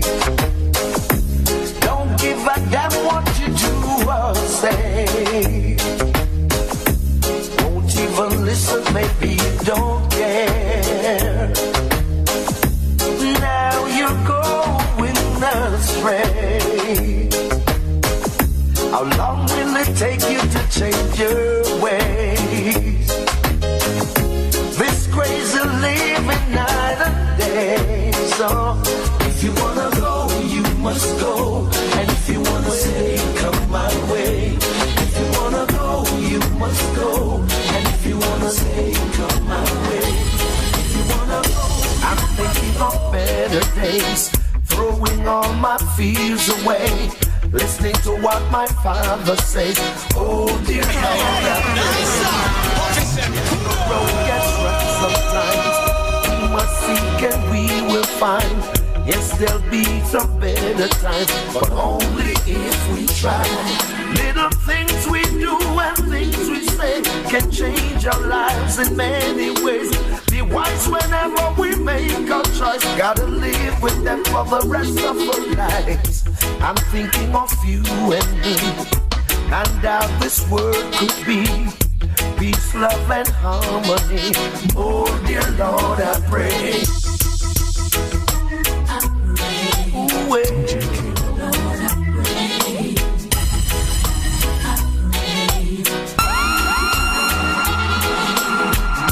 I'm thinking of better days, throwing all my fears away, listening to what my father says. Oh dear Lord, I pray. Yes, the road gets rough sometimes.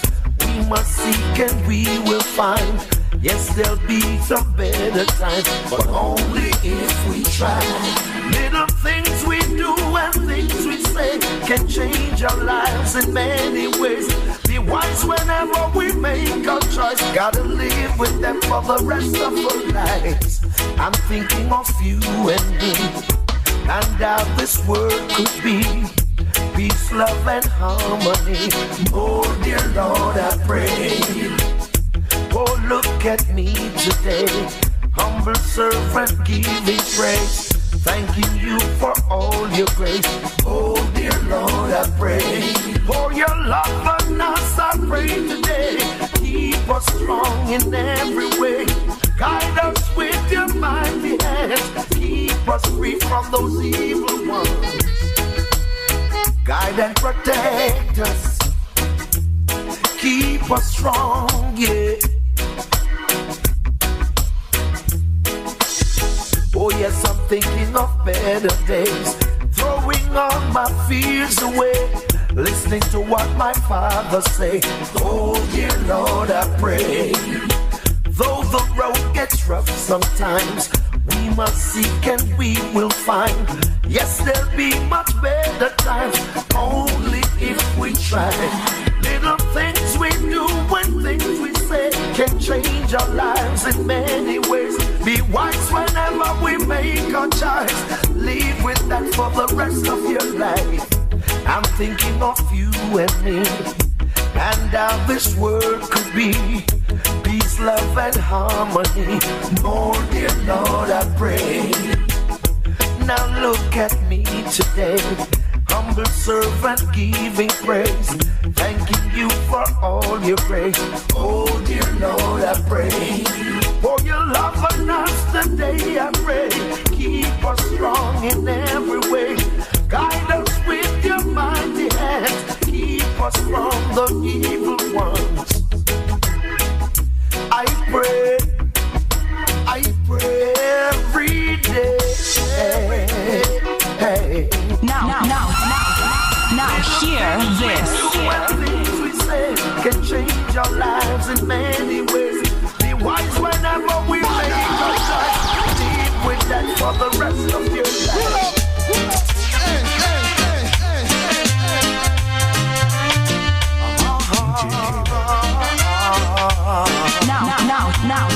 Now, hear this. I love you. I gave all I had. They tried to take you, and now I'm so mad. But that's the way to love. That's how I feel in my heart. I've got to say, oh, how I suffer. Oh, how I tried. I gave up my pride just to be by her side. And whosoever tried to take the love that's mine, I never say no other word, no other word.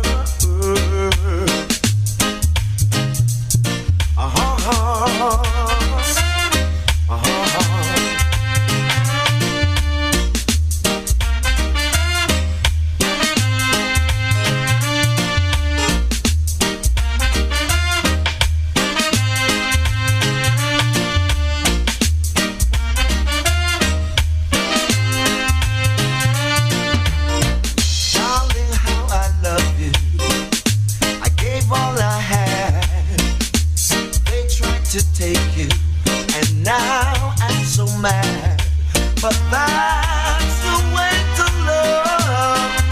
That's how I feel in my heart. I've got to say, oh, how I suffer. Oh, how I tried. I gave up my pride just to be by her side. And whosoever tried to take the love that's really, really mine, I never say no other word, no other word. So if I die bad, tell if you let him try, let him try, let him try, let him try, let him try, let him try, let him try, let him try.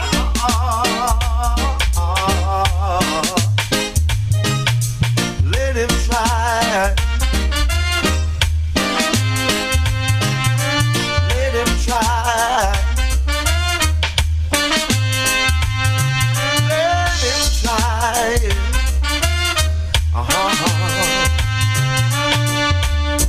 Darling, how I love you. I gave all I had. They tried to take you, and now I'm so mad. But that's the way to love. That's how I feel in my heart.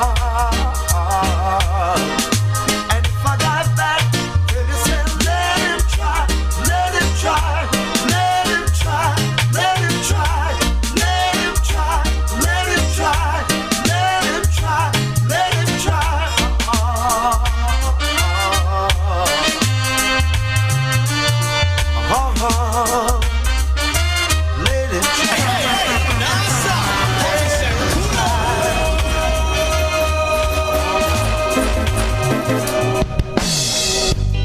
Tired of taking the blame, I might just well play the game. Whoa, sometimes it can be so unfair. I'm longing to see you. I wanna know how you've been doing over yonder.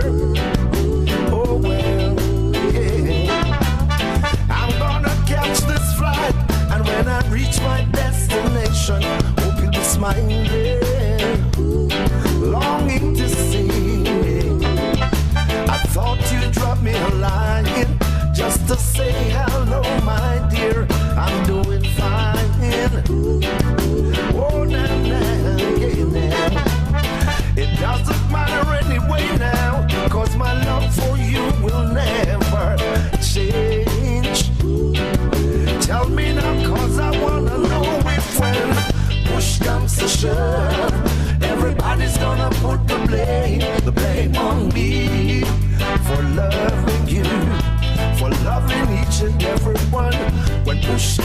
sure everybody's gonna put the blame on me.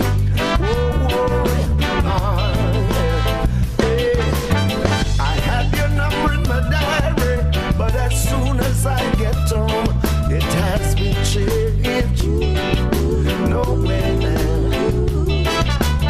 I'm not playing any games. I wanna know if what we have remains the same. And Mr. Radical, they really don't care. When push comes to shove, then everybody's gonna put the blame on me for loving you, for loving BBC Extra. Push comes to shove, everybody's gonna put the blame on me. Say I'm loving you, it's a love that's true. Oh Lord, oh nah, oh na na na na na na, yeah. Oh na na na na na, yeah. Say I'm longing to see you. I wanna know how you doing over yonder.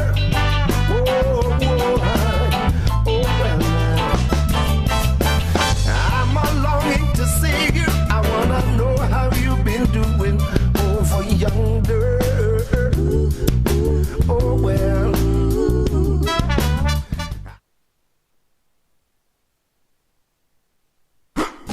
It's the Everybody Sale at New Budget Supplies. Do-it-yourself professionals and contractors. This is the sale for you. Lumber, steel, dress and form ply, water tanks, pumps, PVC pipes and fittings, toilets, bathtubs, vanities and basins, windows, paint, doors, floor and wall tiles, thin sets and grout. Up to 20% off selected items. 195 Hagley Road. Telephone 923-4560. New Budget Supplies. Always the best prices. Tools, hardware and supplies is turning up the heat this summer with their super saving summer sale. Prices are slashed on everything you need to fix up your home. Beautiful tiles, sleek doors, top quality windows, modern sanitary ware, exclusive flooring and more. At Tools, hardware and supplies, we have you covered for the summer. So come visit us at 279 Spanish Town Road, 4 South Camp Road, 8 Red Hills Road, or online at toolsja.com. Tools! The Lion King of Hardware.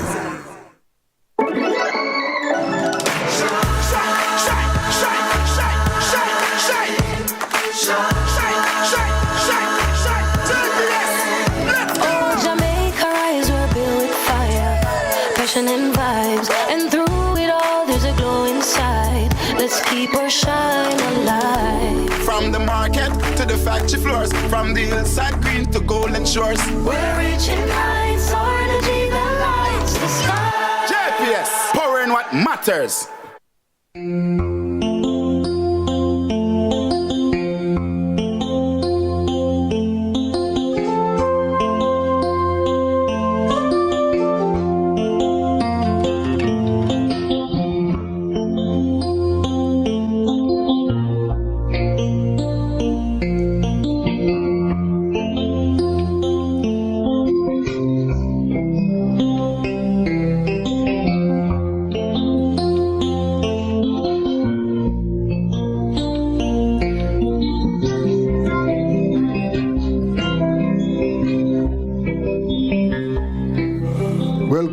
Welcome back to Rebel Radio.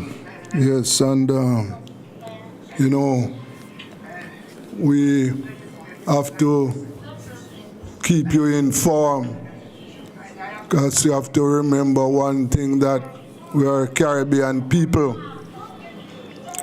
Yes, and we have to keep informed about what is happening. Well, let us talk some politics now. So we have had elections in Suriname, Trinidad and Tobago, Guyana, Jamaica, and it is now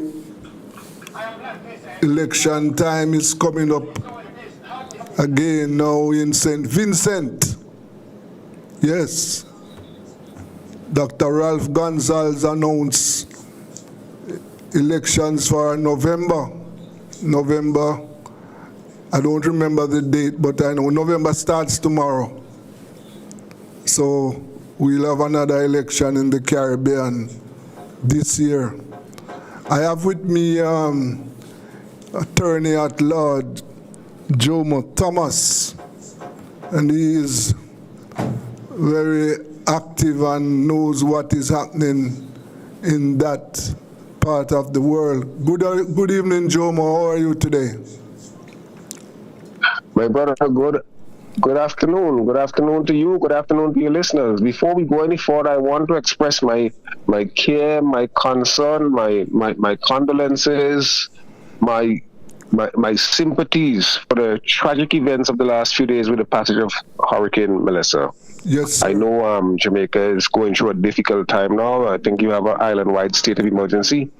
Yeah. I hope that we get the kind of regional international support that could help pull Jamaica through this most difficult period. Yes, thank you very much, sir. Thank you very much. We really need that, because as we speak, thousands of Jamaicans are marooned right now. Roads are blocked. Right.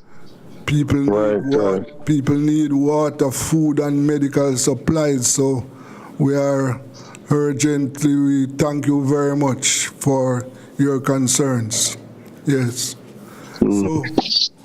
So elections the date for election was announced.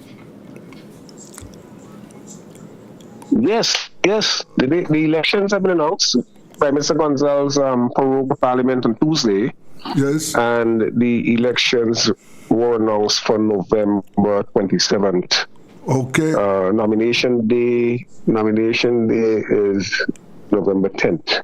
All right. Okay.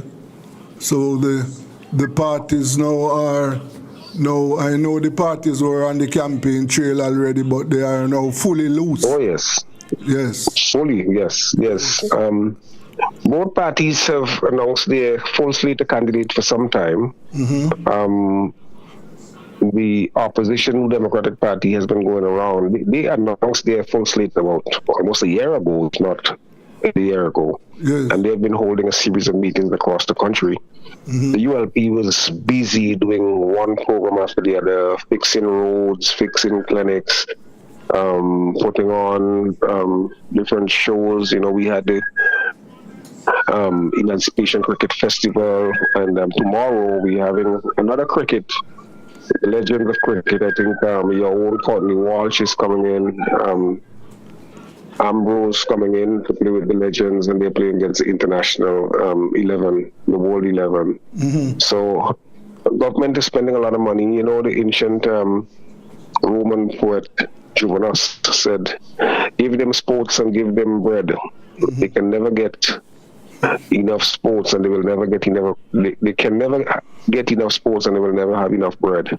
Okay. So it's part of the political pacification process. But I guess that's what politicians do, who either get into power or to retain power. Yes. So what would you describe the mood of the people right now? Well, I think in a word, it's expectant. People, I think people's minds have been made up for a long time. Mm-hmm. I don't believe anything that's going to happen in the next 26 days would move the needle significantly one way or the other. Yes. I think people are made up. The ULP has started now. They're in full swing. They had a big meeting on Tuesday to announce the dissolution of Parliament and the election date. Nomination day, as I said, is on the 10th of November, and the candidates will be officially declared legally. Mm-hmm. And then there's a mad rush for the next 17 days. There's also a 15-day period, I'm not sure if you have it over, that began yesterday, was up until the 13th. 15 days where young voters, unregistered voters, but predominantly young voters have a chance to be registered to vote. So anybody who is turning 18 before the later than the 26th can register to vote. Oh. And then I guess the party, the campaigning across the country would pick up, would continue. People expect, I guess the government has a number of other projects that they may want to open. On the 25th, we opened the new port here in Kingstown. It's a $750 million port. Unfortunately, the port went into repairs before it opened. It was scheduled to open, I think, in May. And it opened 5 months later in October because there was a leakage. A lot of the sand, about 40% of the sand had leaked out, so the government had to fill that back in.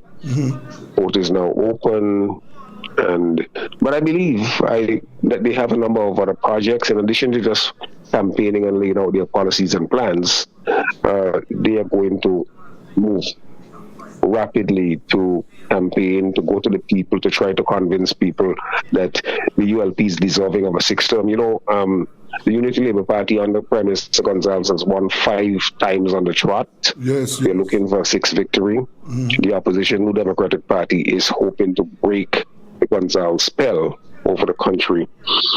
And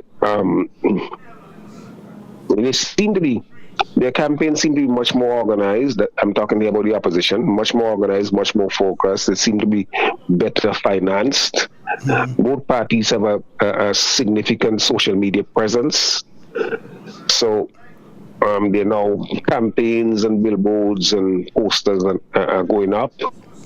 We would see more of those in the next week or two. Yes. But yeah, we are clearly in election mode, and the effort is to try to convince Vincentians that either the governing party is deserving of a 6th term or that the opposition is ready to take over the control of the government. Yeah. Mr. Thomas, tell me something. Yes, sir. The younger voters, what are you being able, how would you describe the younger voters? Are they pro-government or they are undecided? How would you Well, sir, I got to tell you this, that that has been a conversation that was long talked about here in St. Vincent. The ULP always claimed that it had the majority of the younger voters behind them. As early as 2015, I argued that this notion that the overwhelming majority of young people voted for the ULP is probably a fiction, a figment of the imagination of the governing party, for the simple reason that St. Vincent is at max about 110,000 people. Yes. The average age in St. Vincent may well be 35. Okay. So that means the vast majority of people who are going to the polls are young people. Yes. Okay. And what we significantly as well, in the 2020 elections, the opposition party, for the first time since 1994, won the majority vote for the first time. Albeit by a small amount, just about 500 votes, but they won the majority for the first time since 1994.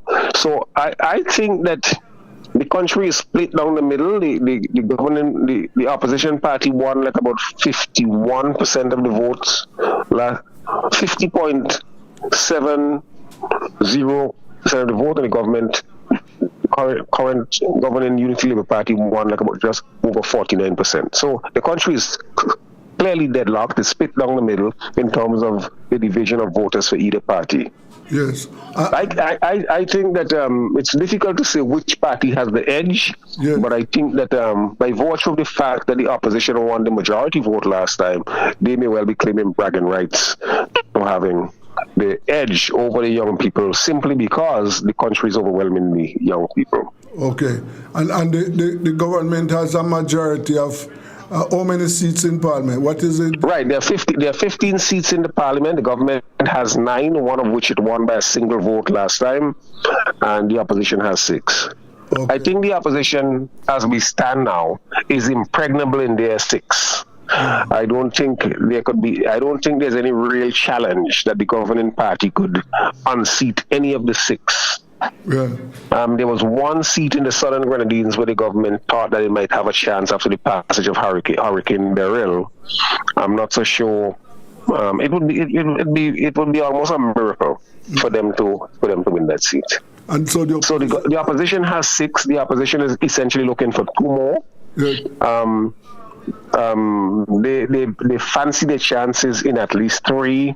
The North Leeward constituency, which is the extreme northwestern side of the country, where President of Cricket West Indies is contesting for the opposition, Dr. Kishore Shallow. That's the seat that the governing party won by a single vote last time. Most observers here are convinced that Dr. Shallow would win that seat. Then there's another seat in the extreme northeastern corridor of the country, where the opposition lost by 62 votes last time. A number of people feel that the governing party will be hard pressed to retain that seat. The opposition is putting a lot of effort into that North Windward area, and the candidate who ran last time and lost, she was a teacher, and she became a senator and literally stayed there for all of the 5 years and did a lot of good work.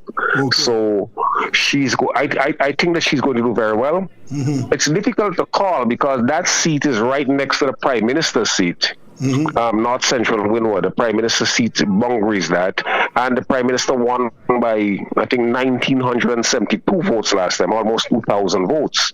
So a lot of people, a lot of pundits are saying and believe that there may be an attempt to push some of the persons from North Central Windward up to North Windward to help to show up that seat for the governing party. But it's left to be seen. If that seat falls early for the opposition, I think it's going to be a very long night for the government. Another seat where the opposition fancies its chances, it's more in the central, central eastern corridor of the country.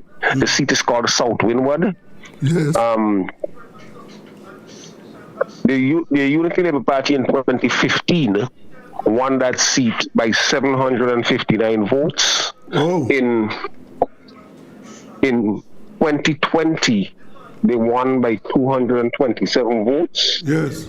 Which means that they lost in that cycle. They lost like about 500 votes. Yes.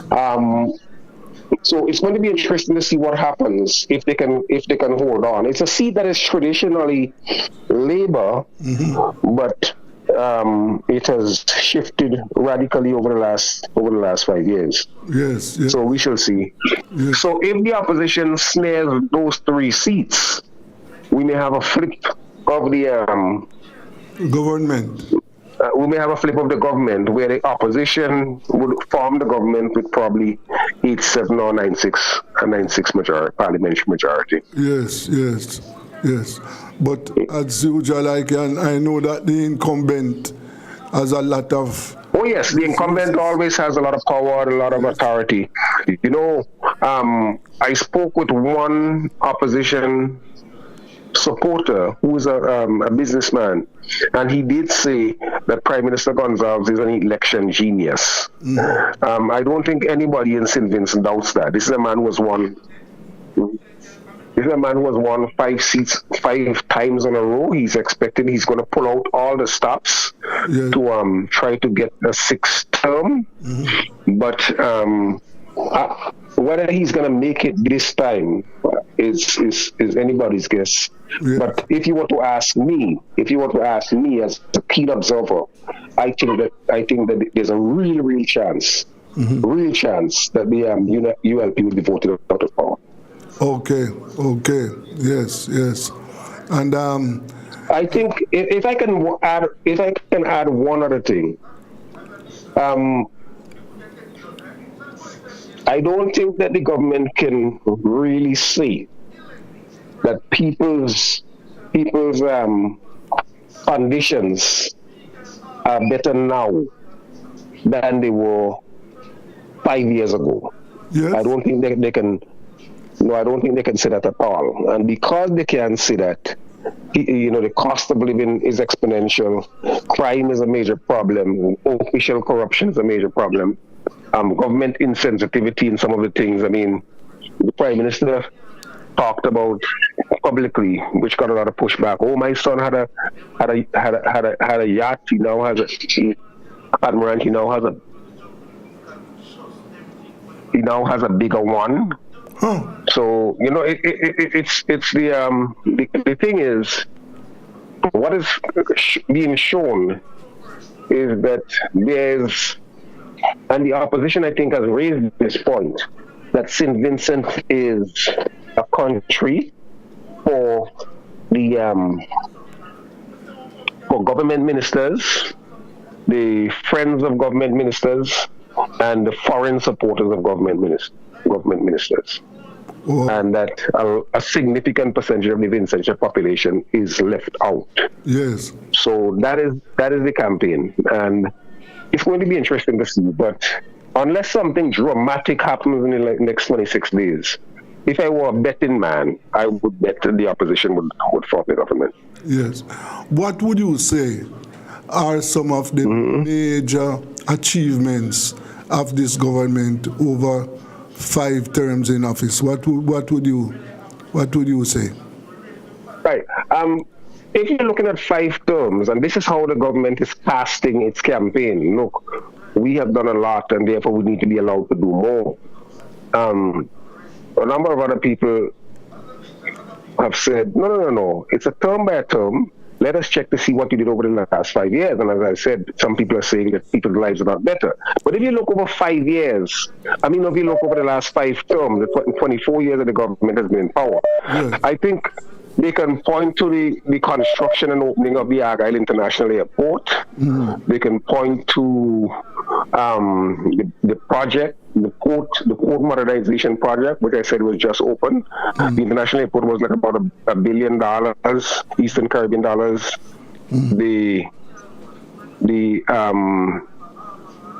port was $750 million. Yes. They did a number of schools and so on, but the schools are in horrible, deplorable conditions now. They built a number of community centers. What I think the big problem that our government has is it implements a lot of things, but it proposes a lot of things. The implementation is poor, and certainly the upkeep is horrible. Yes. But the port, the port, the airport, the seaport, the airport, the roads are horrible. They're only now in the last 6 to 9 months been trying to fix up some of the roads. Yes. But there are a lot of questions about official corruption, and they built a crucial bridge over the in the north over the Dry River that helps people. Indigenous people, but there are a number of things. They had a Life to Live program. They had other programs that assisted the poor. But I am not so sure that would be enough to give them a 6th term. Yeah. What about housing and education and health? Well, I would say that the Unity Labour, and thanks for raising the education issue, the Unity Labour Party has done a fair amount, a commendable job in terms of health, particularly as it relates to social re-education of the people of St. Vincent and the Grenadines. Many people have had a chance to go to university over the last 24 years, and the government has just committed to pay the way for all 3,000 young people, 3,000 persons who are doing university studies. Many people have seen this as a cynical move, a move intended to show up their chances with the hope that people who are getting scholarships are going to vote for the government. But I think it's undeniable that the educational efforts of the government have borne real fruits in terms of helping with the tertiary education. In health, monies were spent, but I don't think it has had a major impact on the health of our people. The poor still suffer, the vulnerable still suffer. The hospital is deplorable. Clinics and hospital don't have medication. So those are some of the weaknesses and shortcomings in that area. Okay. So you would say that it has done well, or it has made some significant effort in education. Yes, I would give that to the government. Yes, and what about housing? Housing. The government has had a housing program. It calls it a housing. Everything in St. Vincent is a revolution. So, Prime Minister Gonzalez talks about a housing revolution. He talks about an education revolution. He talks about a health revolution. The government, I would say, over the last 20 years, may have built as much as 1,500, 2,000 homes for people. Yeah. If that many, the government would say about 5,000, but it's laughable. But they built, I would say, between 1,500 and 2,000. Okay. That's important because a lot of people who did not have homes or who were in a bad situation had a chance to get a home. Another significant policy position of the government was, and the government controls one of the major banks here, was to have 100% mortgage. So people didn't have to try to raise money to get a mortgage. Okay. They could go into the bank and borrow. If they wanted 200,000, 300,000, once their salary could do it, they could borrow all of it to build their homes, which resulted in a lot of younger people getting a chance to build their homes. So that's significant too. Yes. But even with all of that, we have a situation where the opposition won the majority of the votes last time. Yes. One of the bigger shortcomings of the government, two big shortcomings, unemployment, underemployment, and poverty. In St. Vincent, 4 out of every 10 persons live in poverty. Whoa. That's high for such a small population. And you mentioned that they are also plagued by this problem, which is a Caribbean problem, the crime problem.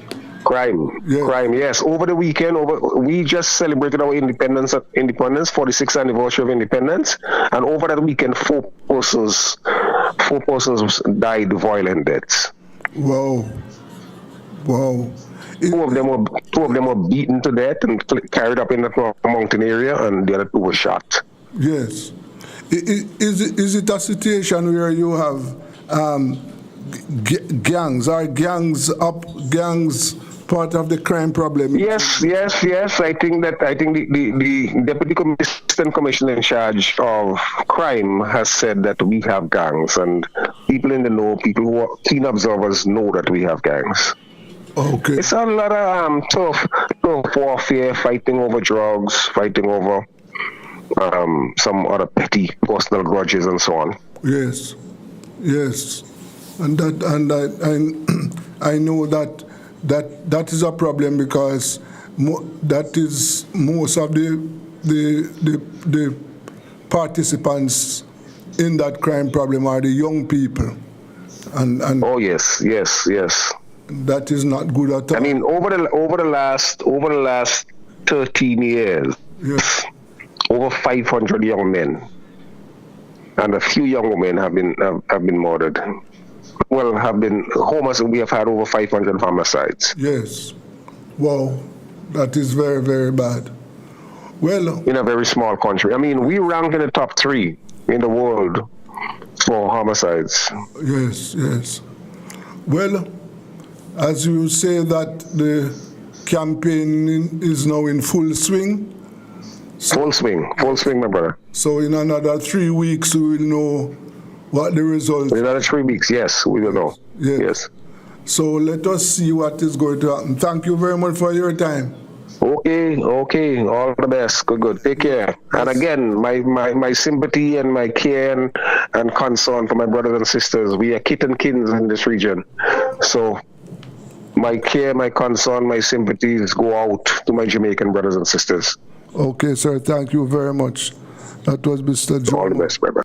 Yes, that was Mr. Jomo Thomas there, keeping us informed about what is happening in St. Vincent. Yeah, we as I said, that is where another election is on the table. So we have had elections in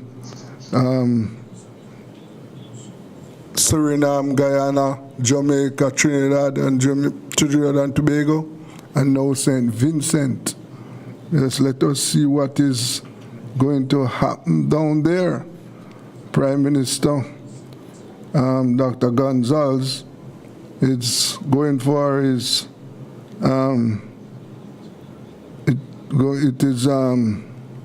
going for his 6th term.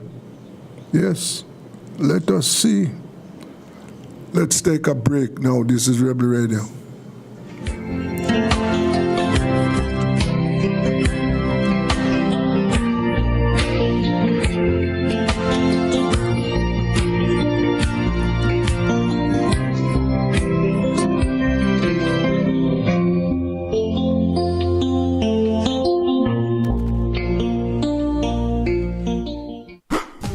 It's the Everybody Sale at New Budget Supplies. Do-it-yourself professionals and contractors. This is the sale for you. Lumber, steel, dress and form ply, water tanks, pumps, PVC pipes and fittings, toilets, bathtubs, vanities and basins, windows, paint, doors, floor and wall tiles, thin sets and grout. Up to 20% off selected items. 195 Hagleyburg Road. Telephone 923-4560. New Budget Supplies. Always the best prices. Tools, hardware, and supplies is turning up the heat this summer with their super saving summer sale. Prices are slashed on everything you need to fix up your home. Beautiful tiles, sleek doors, top quality windows, modern sanitary ware, exclusive flooring, and more. At Tools, hardware, and supplies, we have you covered for the summer. So come visit us at 279 Spanish Town Road, 4 South Camp Road, 8 Red Hills Road, or online at toolsja.com. Tools! The Lion King of Hardware.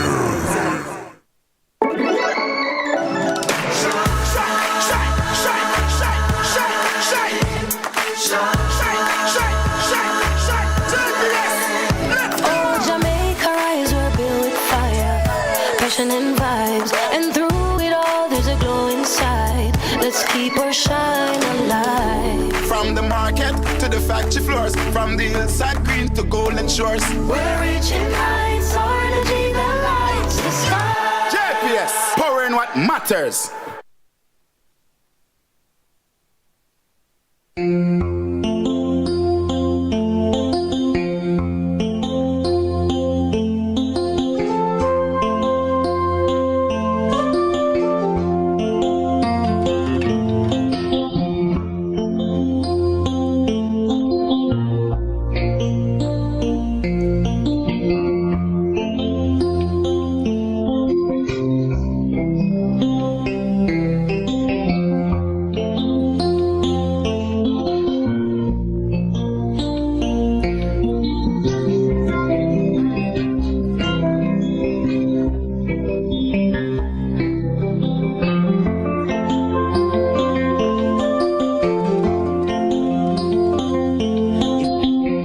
Welcome back to Rebel Radio, and you know we are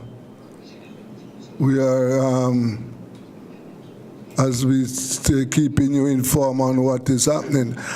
I have with me this evening the former Prime Minister, Mr. Percival James Patterson, and you know he had a record. He had a record.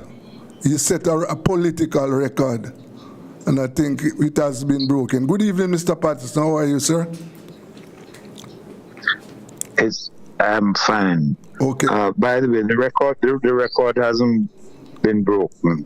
Yes. I am the only Prime Minister to have been sworn in on 4 consecutive occasions.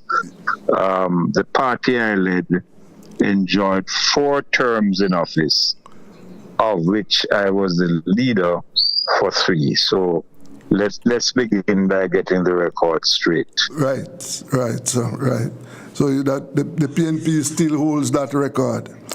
Well, we are in a period now, Mr. Patterson, a very, very sad period, and as you know, as we speak, thousands of our fellow men and women are having difficult times, and based on what we have seen, it is going to be a long haul for those Jamaicans, especially in Westmoreland, St. Elizabeth, parts of St. Ann and Manchester.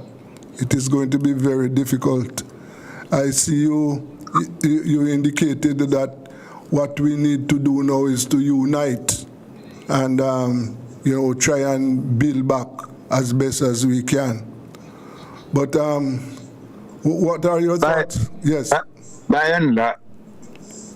and large, we in Kingston and St. Andrew were mercifully spared the worst. Yes. And although some of us suffered some damage, and there was a disruption of the utilities, all of that pales into insignificance, and we dare not lose sight of the magnitude of the catastrophe which fell over that portion of the country where Beryl traversed and did so much damage. Yes, Perhaps I begin. You said to speak. Yes, go ahead. I mean Melissa. Yes. I'm afraid to call the name because one of my favorite nieces, as everybody knows, was Melissa, and I find it difficult to associate the terror, Melissa, with the niece I knew and have lost. Right. But on to more serious things. Yes. I speak from a unique vantage point, in that the landfall was in my old constituency, New Hope, Culloden. That's near White House. Okay.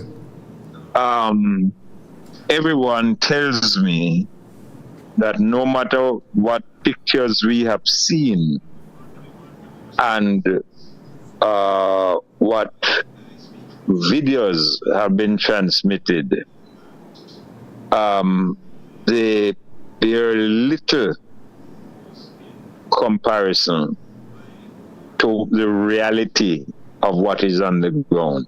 Whoa. And in the case of what is Eastern Westmoreland, it would have started at New Hope. Mm-hmm. It would have gone over terrain covering Beeston Spring into New Works, over Darliston, Lambs River, Betheltown. So my constituency saw the eye passing through. Whoa. The places like Black River, which we have seen many pictures of, would not have got the magnitude of the force that would emanate from the eye of the hurricane. Yes. And as we have already heard, there are already 10 people in Eastern Westmoreland alone so far, yes, who are no longer with us as a result of the passage of Beryl. Yes. And I want to begin that prayer by just getting us who were, in a sense, some distance away to realize how savage was the force. In that area, it was virtually a total holocaust. Yes. So we have to. There's no part of the island that was not adversely affected.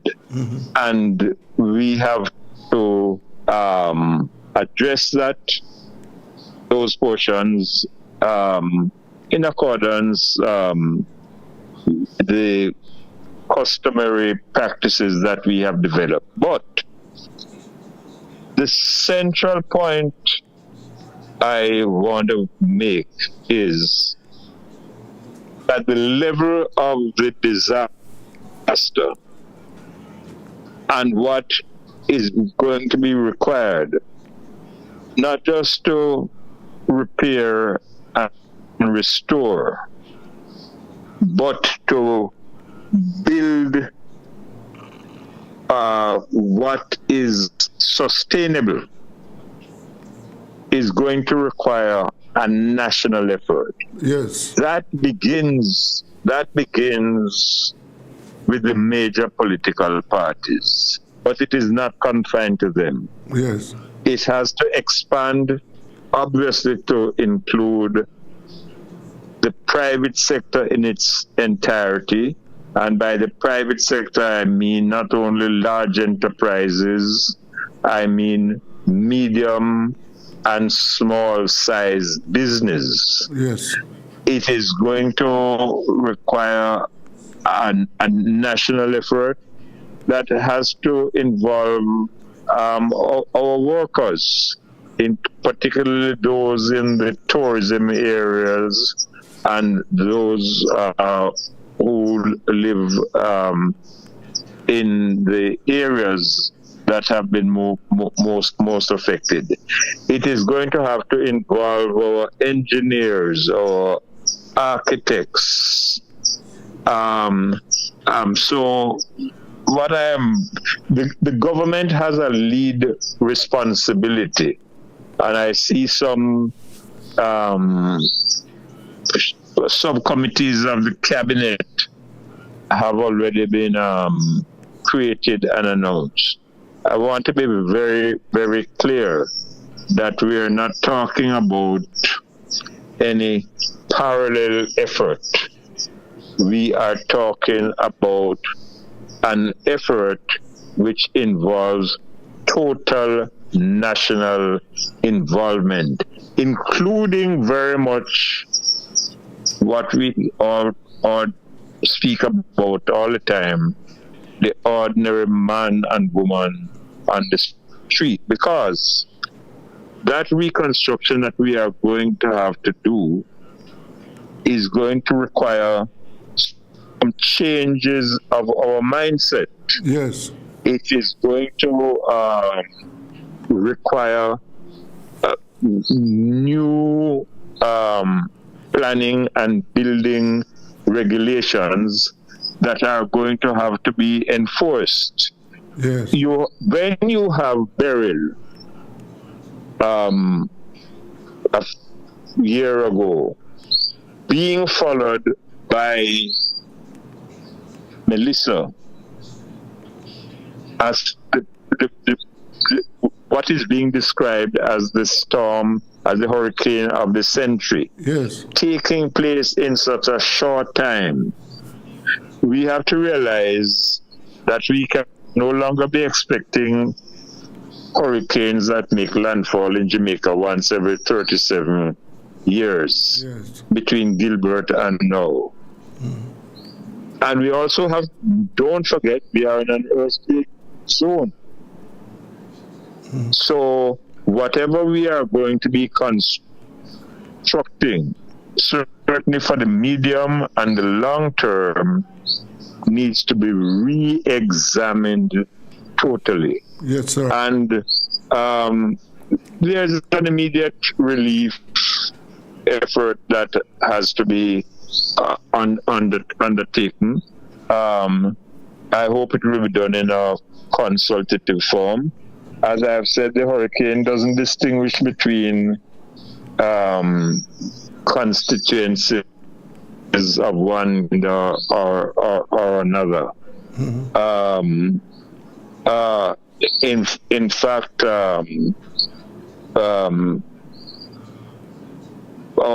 prayers have spared us just the worst. Yes. The hurricane had no mercy on some of our churches. No. Some of which are over 100 years old. Yes. So we all have to combine. Actually, the church has to be a part of it. We have to get our sociologists in. We have to lock in our people who are dealing with mental health questions, because have no doubt it was a traumatic experience, and we have to think of the children, the elderly, and there's something else that we have to take into account. We are now an aging population, and the times when we were accustomed to children, even when they were married, remaining in the same houses to look after their parents. That time is no more. No more, sir. So you still have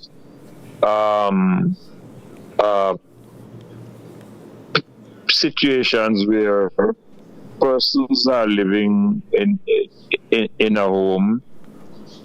Sometimes elderly wife and husband, and in some cases even where one of the spouses has gone to higher times, and there's only an individual living alone. So the gravamen of what I want to convey is that the time has come for a national partnership, a united effort, and the people in our cultural field, our creative artists, have a role to play in all of this.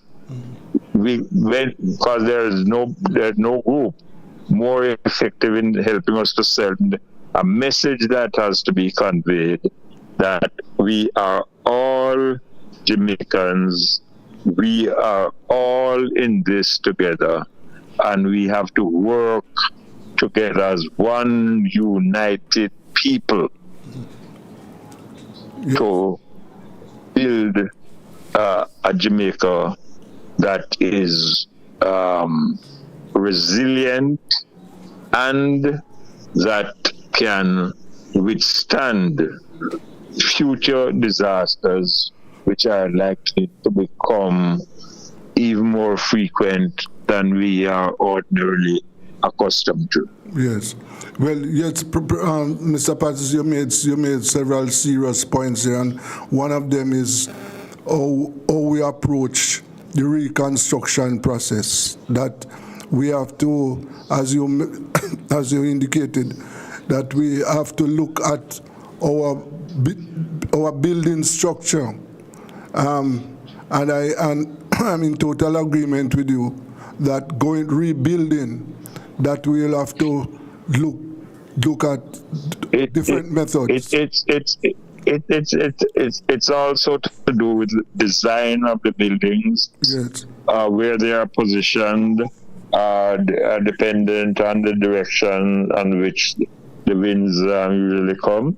We have to look honestly at the question of zinc roofing and plyboards. Yes. If you go now into southern St. Elizabeth and portions of Westmoreland, you will find that the people are just about recovering from burial. The process is not even complete. And they have had another wipeout. Yeah. If I might just give you, some practical examples. Look at Manning's High School. Yes. Which is our oldest high school in the island, dating back to the 18th century. The old students and the Ministry of Education have just barely rebuilt Mannings when there is a total wipeout of the building. If you think of Black River was a thriving town in times gone by, for the reason that it was one of the principal ports for shipping. Yes. Even after slavery, but during colonial days, it was the place where the logwood that was shipped for the dyes to be created in industrial England came from. Black River, the church, the Anglican church, is no more. The hospital has been destroyed. So Black River means that the town is a new town that we have to be created. Yes. And what I'm saying, very, very clearly, and can't overemphasize, is that we not only have to be united in action, but we have to be united in the concept of what has to be done. Each person or each group can't just go off and do their own thing. We must do things that are consistent with environmental sustainability. Yes, sir. And to achieve that, we're going to need a total mindset. And it doesn't matter what party you belong to, or whether you belong to any party at all. It doesn't matter what church you belong to, or whether you belong to any church at all. We have to involve our service clubs in this operation, who make such a great contribution to our development. Yes. Everybody has to be locked in. Yes. Just back to Eastern Portland. About how many in your constituency? Do you remember about how many people you are talking about? How many people would be living in Eastern Portland? Eastern Westmoreland would have a population around about 30,000 when you include the children. Okay, yes. And based on what we have seen, that area has been devastated. And I know totally. Yes. The other thing that nobody yet could give you any guesstimate of the amount of damage that was caused, bearing in mind that in the White House area, people are depending on fishing for their livelihood, and in the hills of Darlaston, it's agriculture. People are responsible for marketing their goods and their agricultural supplies. Of course, this is going to have a great impact on the cost of things, and the government is going to have to find and devise ways in which they can provide some assistance in the reconstruction of what has to be done, whether by tax reliefs of one. I know in previous occasions the churches have been identified as a source deserving of assistance, which ordinarily wouldn't be forthcoming to them. But bearing in mind their importance in the spiritual upliftment of our people, we can't forget them in what has to be done. Yes. And the other area, Mr. Patterson, that we has taken a beating, because and I know that it is significant, the agricultural sector, because I know that in last year the farmers in St. Elizabeth took a battering, and based on what happened there a couple of days ago, it would appear as if they have been wiped out. I have spoken about my constituency in some depth, not to be parochial, but just in a way to emphasize what we already know and what we don't yet know about the extent of the damage. But we know that not only has the productive areas of St. Elizabeth been destroyed, but it went over Manchester. There were the portions of Clarendon that were adversely affected. Yes. We think of Trelawney, where the yams come from. Yes. All of those places have suffered very, very severe damage. Yes. And one of the things we are urging, and I know that you would support this, is that we have to pay attention. The scammers, look out for the scammers, because you still have people who I know will want to take advantage of. You know, it fills me with a sense of grief that I can hardly convey in words.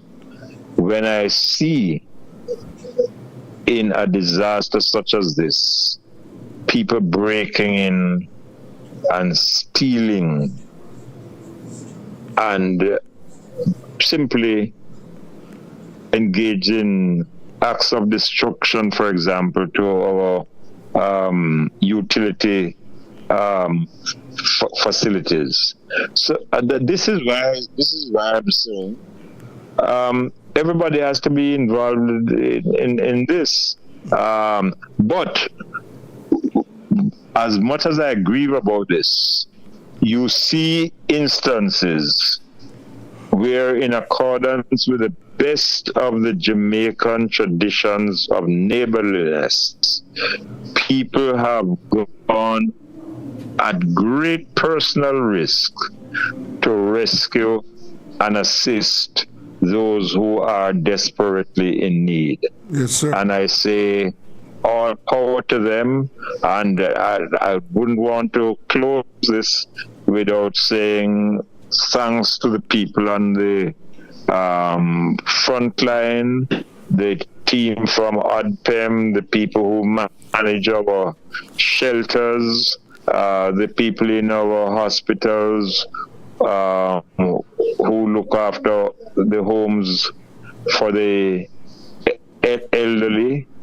all of whom have made great sacrifice and in fact attended to the needs of others even before they have been able to be with their families and give the families the protection be expected to provide. So we thank them all for what they have done. Unfortunately, reconstruction is going to take much more of all of us. That includes the security forces, particularly the JDF or Jamaica Constabulary Force. So, put it plainly, it is not a time for partisan. This is a time when we just realize something has to be done to rescue and rebuild Jamaica. Yeah. We are a resilient people. There is a wealth of international goodwill. We have already seen some nations beginning to respond. We are already hearing of significant contributions by persons who are engaged in sports and entertainment. Jamaica has a good reputation. Yes. And we want to use that to our best advantage, and that also must entail that we have a proper system of accountability, and that what we do is done in a transparent, fair, just, and equitable fashion. Yes, one thing, Mr. Patterson, that we can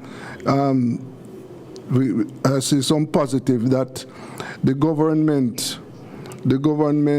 had in place what let me describe it, an insurance policy, talking about the Caribbean Risk Insurance Facility, an insurance policy, yes, so that the government has some funds. Tell me something that was in place while you were Prime Minister. From the turn of the century. Yes.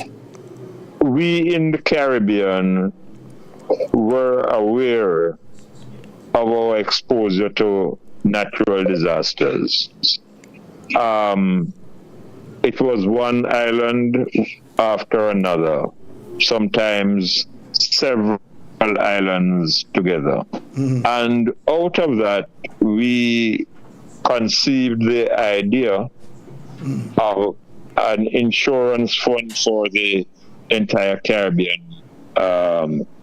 area.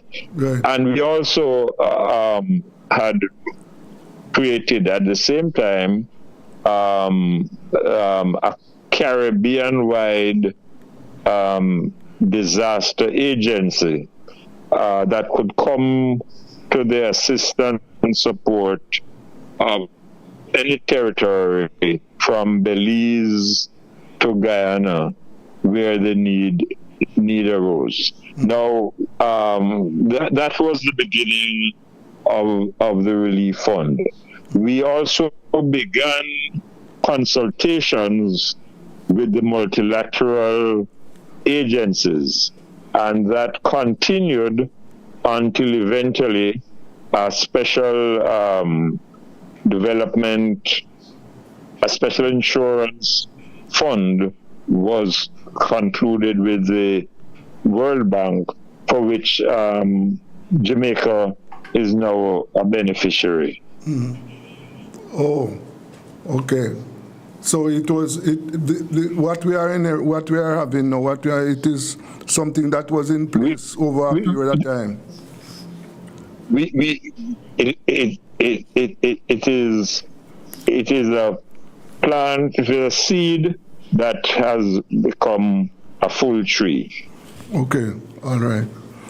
Well, Mr. Patterson, I want to thank you very much for your time, and we hope that we will pull together as one team so that we can build back. And as you mentioned, and this is something that we hope that some quick action is taken to provide food, water, and medicine to those Jamaicans who are marooned, because I know that there are thousands right now who are unable to move about freely. Thank you very much. Yes. Thank you very much. Okay, sir. Blessings. Yes. That was Mr. P.J. Patterson, the former Prime Minister of Jamaica. Yes. We were talking about the relief situation, the emergency situation facing us. Let us take a break. This is Rebel Radio.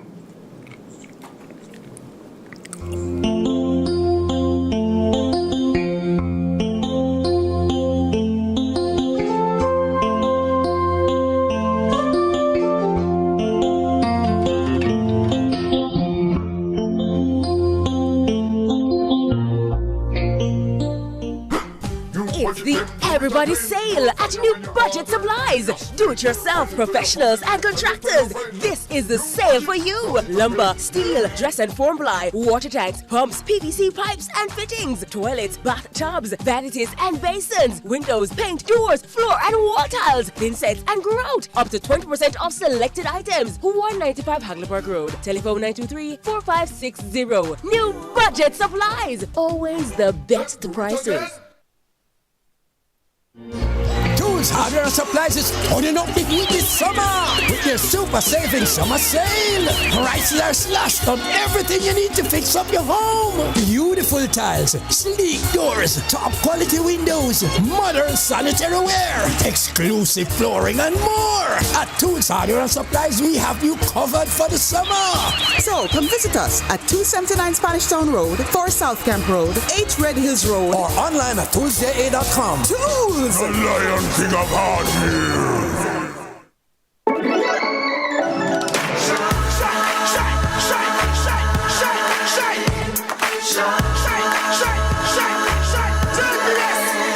Oh, Jamaica rise, we're built with fire, passion and vibes, and through it all there's a glow inside. Let's keep our shine alive. From the market to the factory floors, from the hillside green to golden shores, we're reaching heights, our energy that lights the sky. JPS, powering what matters.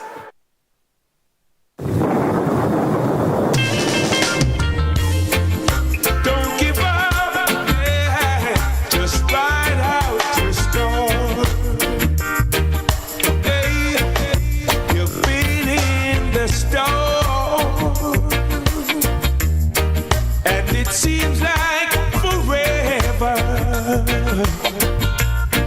And you died of confusion.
way.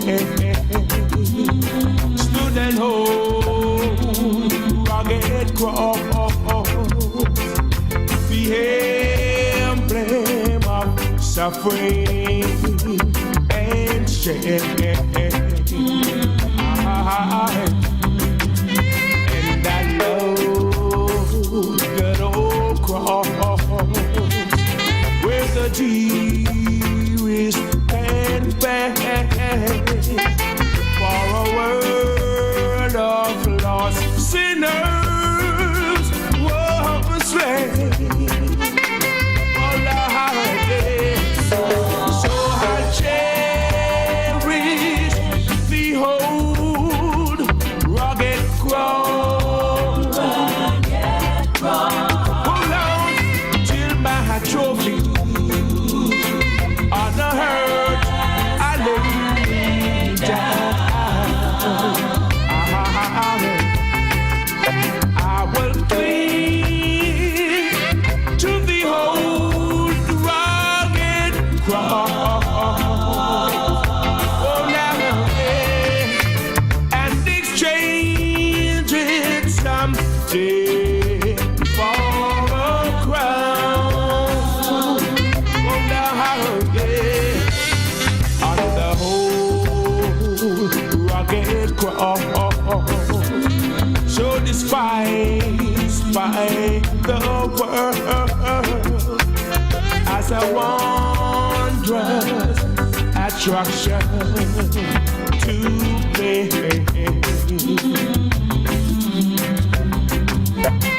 For the dear Lamb of God left his glory above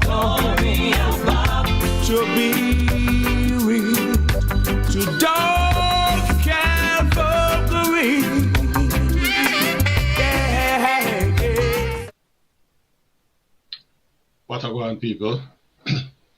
Mr. B here, and this morning we want to take a look at Jamaica as it faces what I think is the country's biggest challenge in its history with its recovery from the Hurricane Melissa that struck us on Tuesday.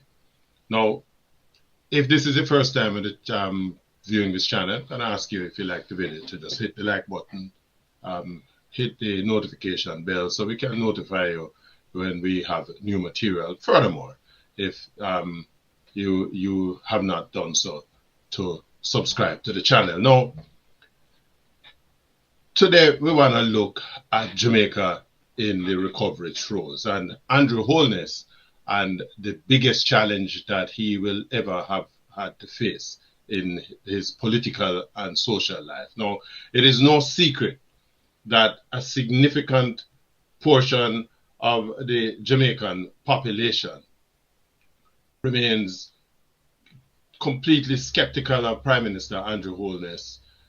The recently conducted or concluded elections in Jamaica underscored that reality, though his Jamaica Labour Party retained power, and that it did so, it is important to remember that it did so with fewer 14 parliamentary seats than it had going in.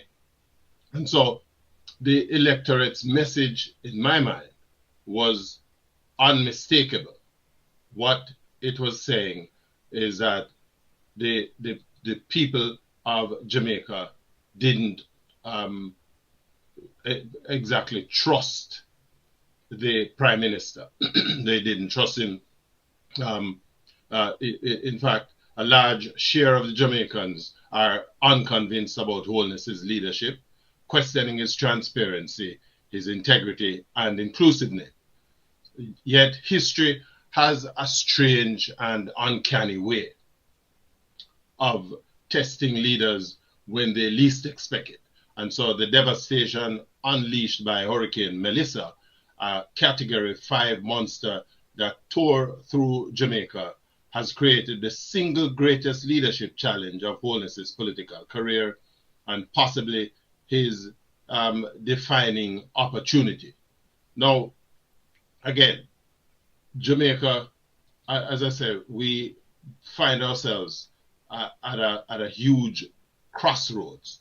And, you know, it's against this background that I want us to take a look at the issues as they impact us. Now, clearly, Jamaica is a nation in crisis, and clearly, Andrew Holness is now a leader that is on trial.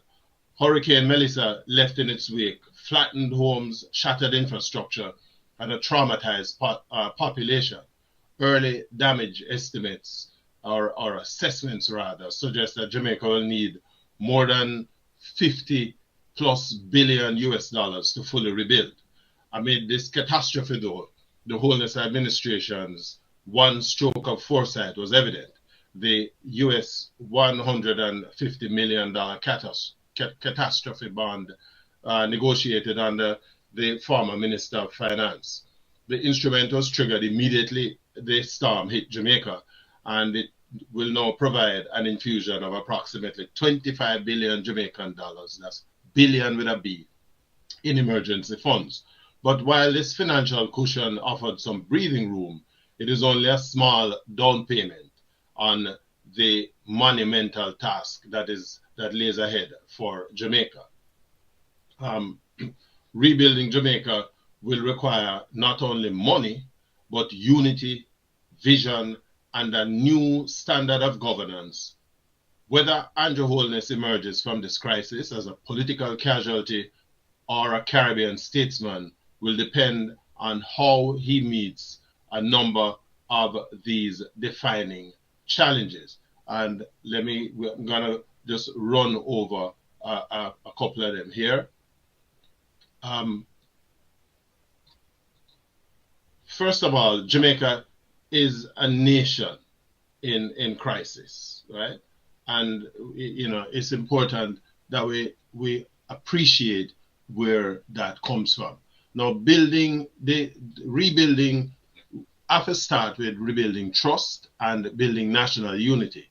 Public skepticism of the Prime Minister has not materialized overnight. Allegations of non-transparency, perceived arrogance, and partisan exclusion have fueled a growing sense that the Holness government listens to few and benefits fewer. Now, in the aftermath of this national tragedy, that perception must change. Recovery will not succeed without consensus and collective ownership. The Prime Minister must reach beyond party lines, bringing together the opposition, civil society, faith-based groups, and the diaspora to craft a truly national reconstruction plan. Only by fostering a sense of shared mission can Holness rebuild both Jamaica and the confidence of its people. The scale of the destruction demands what I want to call a wartime level of economic mobilization. The Jamaican economy was already vulnerable and now faces the risk of spiraling inflation, supply chain disruption, and capital flight. The Holness administration must balance emergency spending with fiscal prudence, ensuring that every dollar spent contributes to long-term resilience. Transparent procurement processes, independent oversight contracts, and public accountability portals can help prevent the perception or the reality of waste and corruption. And of course, we know Jamaica has been mired in this corruption challenges and charges for decades now. The rebuilding phase also presents opportunity to stimulate local manufacturing, green technology, and job creation through infrastructure renewal. If managed properly, the reconstruction economy could become a growth engine rather than a fiscal burden. The next step is about building resilience, not just building recovery. For decades, Jamaica's infrastructure has been its Achilles heel, vulnerable to floods, landslides, and wind damage. This disaster provides a painful but necessary lesson. Rebuilding must not replicate the past. A build back better philosophy should guide every project. Homes, schools, hospitals, bridges, and power grids must be designed for the climate realities of the 21st century. Renewable energy investment, smart drainage system, and coastal protection will be essential. If Wholeness can spearhead a bold national plan that fuses climate resilience with economic renewal, Jamaica could emerge stronger, a regional leader in disaster adaptation. Other issue we need to do is to heal the social fabric of the country. Disasters generally exposes inequality, and this one is no different. The poor and working class are often the hardest hit and the slowest to recover. Wholeness's leadership will be judged not only by how many bridges he builds, but how many lives he restores. Thousands of Jamaicans are now homeless. Farmers have lost entire crops. Small business owners, especially in the tourism and other support and creative sectors, faces ruin. Recovery efforts must be people-centered, prioritizing job creation, psychosocial support, and access to small business capital. By leading with empathy and fairness, Wholeness could transform public perception from that of a technocrat to that of a compassionate national father figure. Confronting the governance question becomes the fifth challenge. No amount of funding or goodwill can save a government that loses moral credibility. The Wholeness administration cannot afford even the faintest scent of corruption during this reconstruction period. The Prime Minister must move swiftly to strengthen anti-corruption mechanisms, enforce public disclosure, and empower independent monitoring agencies to track aid and rebuilding contracts. Failure to do so could not only derail recovery, but also confirm his critics' worst suspicions. This is Wholeness's chance to reset governance in Jamaica, proving that integrity and efficiency can coexist. I mean, know that most people are, probably chuckling about this, given the swirling accusations that circles around the Prime Minister himself. Jamaica's positive standing abroad has already started to pay dividends in terms of, our ability to maximize on our international goodwill, with significant pledges of aid and technical support and materials already coming from international partners. But goodwill has an expiration date, and it must be converted into timely, targeted results.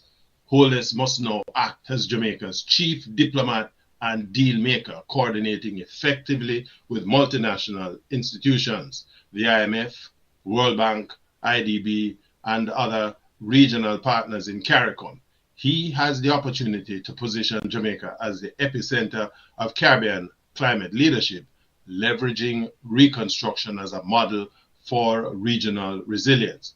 A more visible, assertive Jamaica on the world stage could redefine the country's influence for decades to come. Now, every leader is remembered for how they respond to a crisis.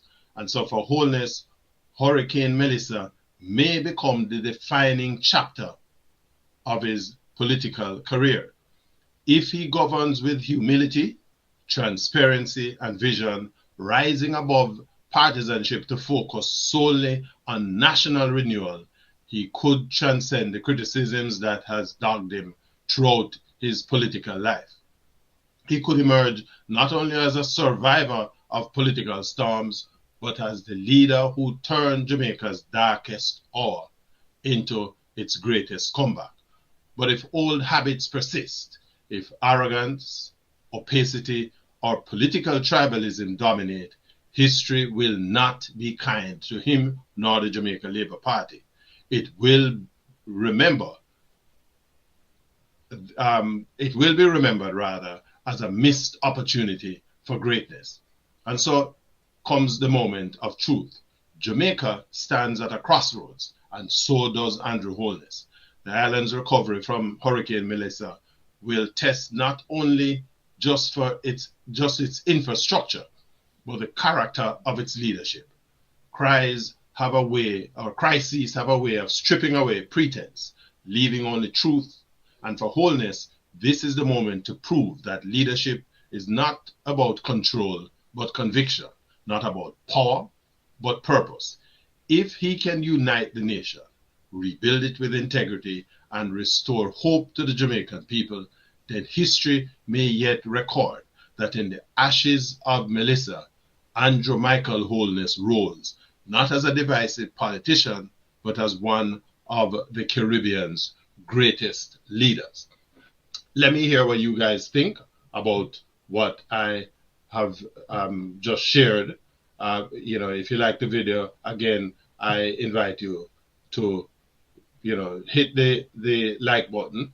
And of course, if you feel a mind to, share the video with your friends. But let's have a discussion on these pointers. It's early days yet. We are just, entering the 4th day in terms of our recovery effort from the storm. And let me see your comments in the comment section. I promise that I'll respond to as many of them as I can. We don't want to get into this partisan political discussion. So let's have some meaningful exchanges here. And again, like, share, and if you have not yet done so, subscribe to the channel so that when we drop more of these kind of discussions, you're going to be the first to know. Blessings. Okay. There you have it. Well, that's the end of today's program. And boy, I'm wondering how the people are surviving, right? So many people have lost their homes. Yes, I can imagine the situation with shelter tonight. Yes, children. School is going to be disrupted next week because some schools are damaged. Well, let us hope and wish that as Jamaicans, we come together to assist those who are in need. Yes, we have to do that.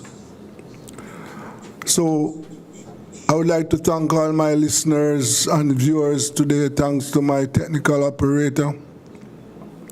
And we continue to mourn the death of Barry G. Yes. Most of us who were alive in the 1980s will remember Barry G. Yes, and we lost another member of our media fraternity this year. Remember now, the roads are blocked. Many roads are blocked. So motorists, pedestrians, riders, take it easy. And remember that you still have the criminals and the criminals out there. Protect yourself. Until Monday, this is Rebel Radio, and I'm Desmond Richards.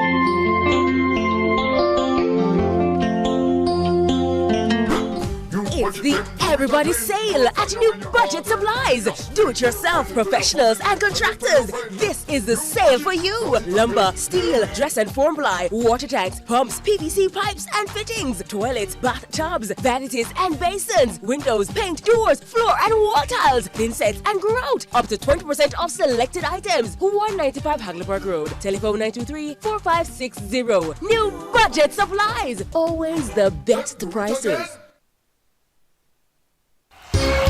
Tools, hardware and supplies is turning up the heat this summer with their super saving summer sale. Prices are slashed on everything you need to fix up your home. Beautiful tiles, sleek doors, top quality windows, modern sanitary ware, exclusive flooring and more. At Tools, hardware and supplies, we have you covered for the summer. So come visit us at 279 Spanish Town Road, 4 South Camp Road, 8 Red Hills Road, or online at toolsja.com. Tools! The Lion King of Hardware.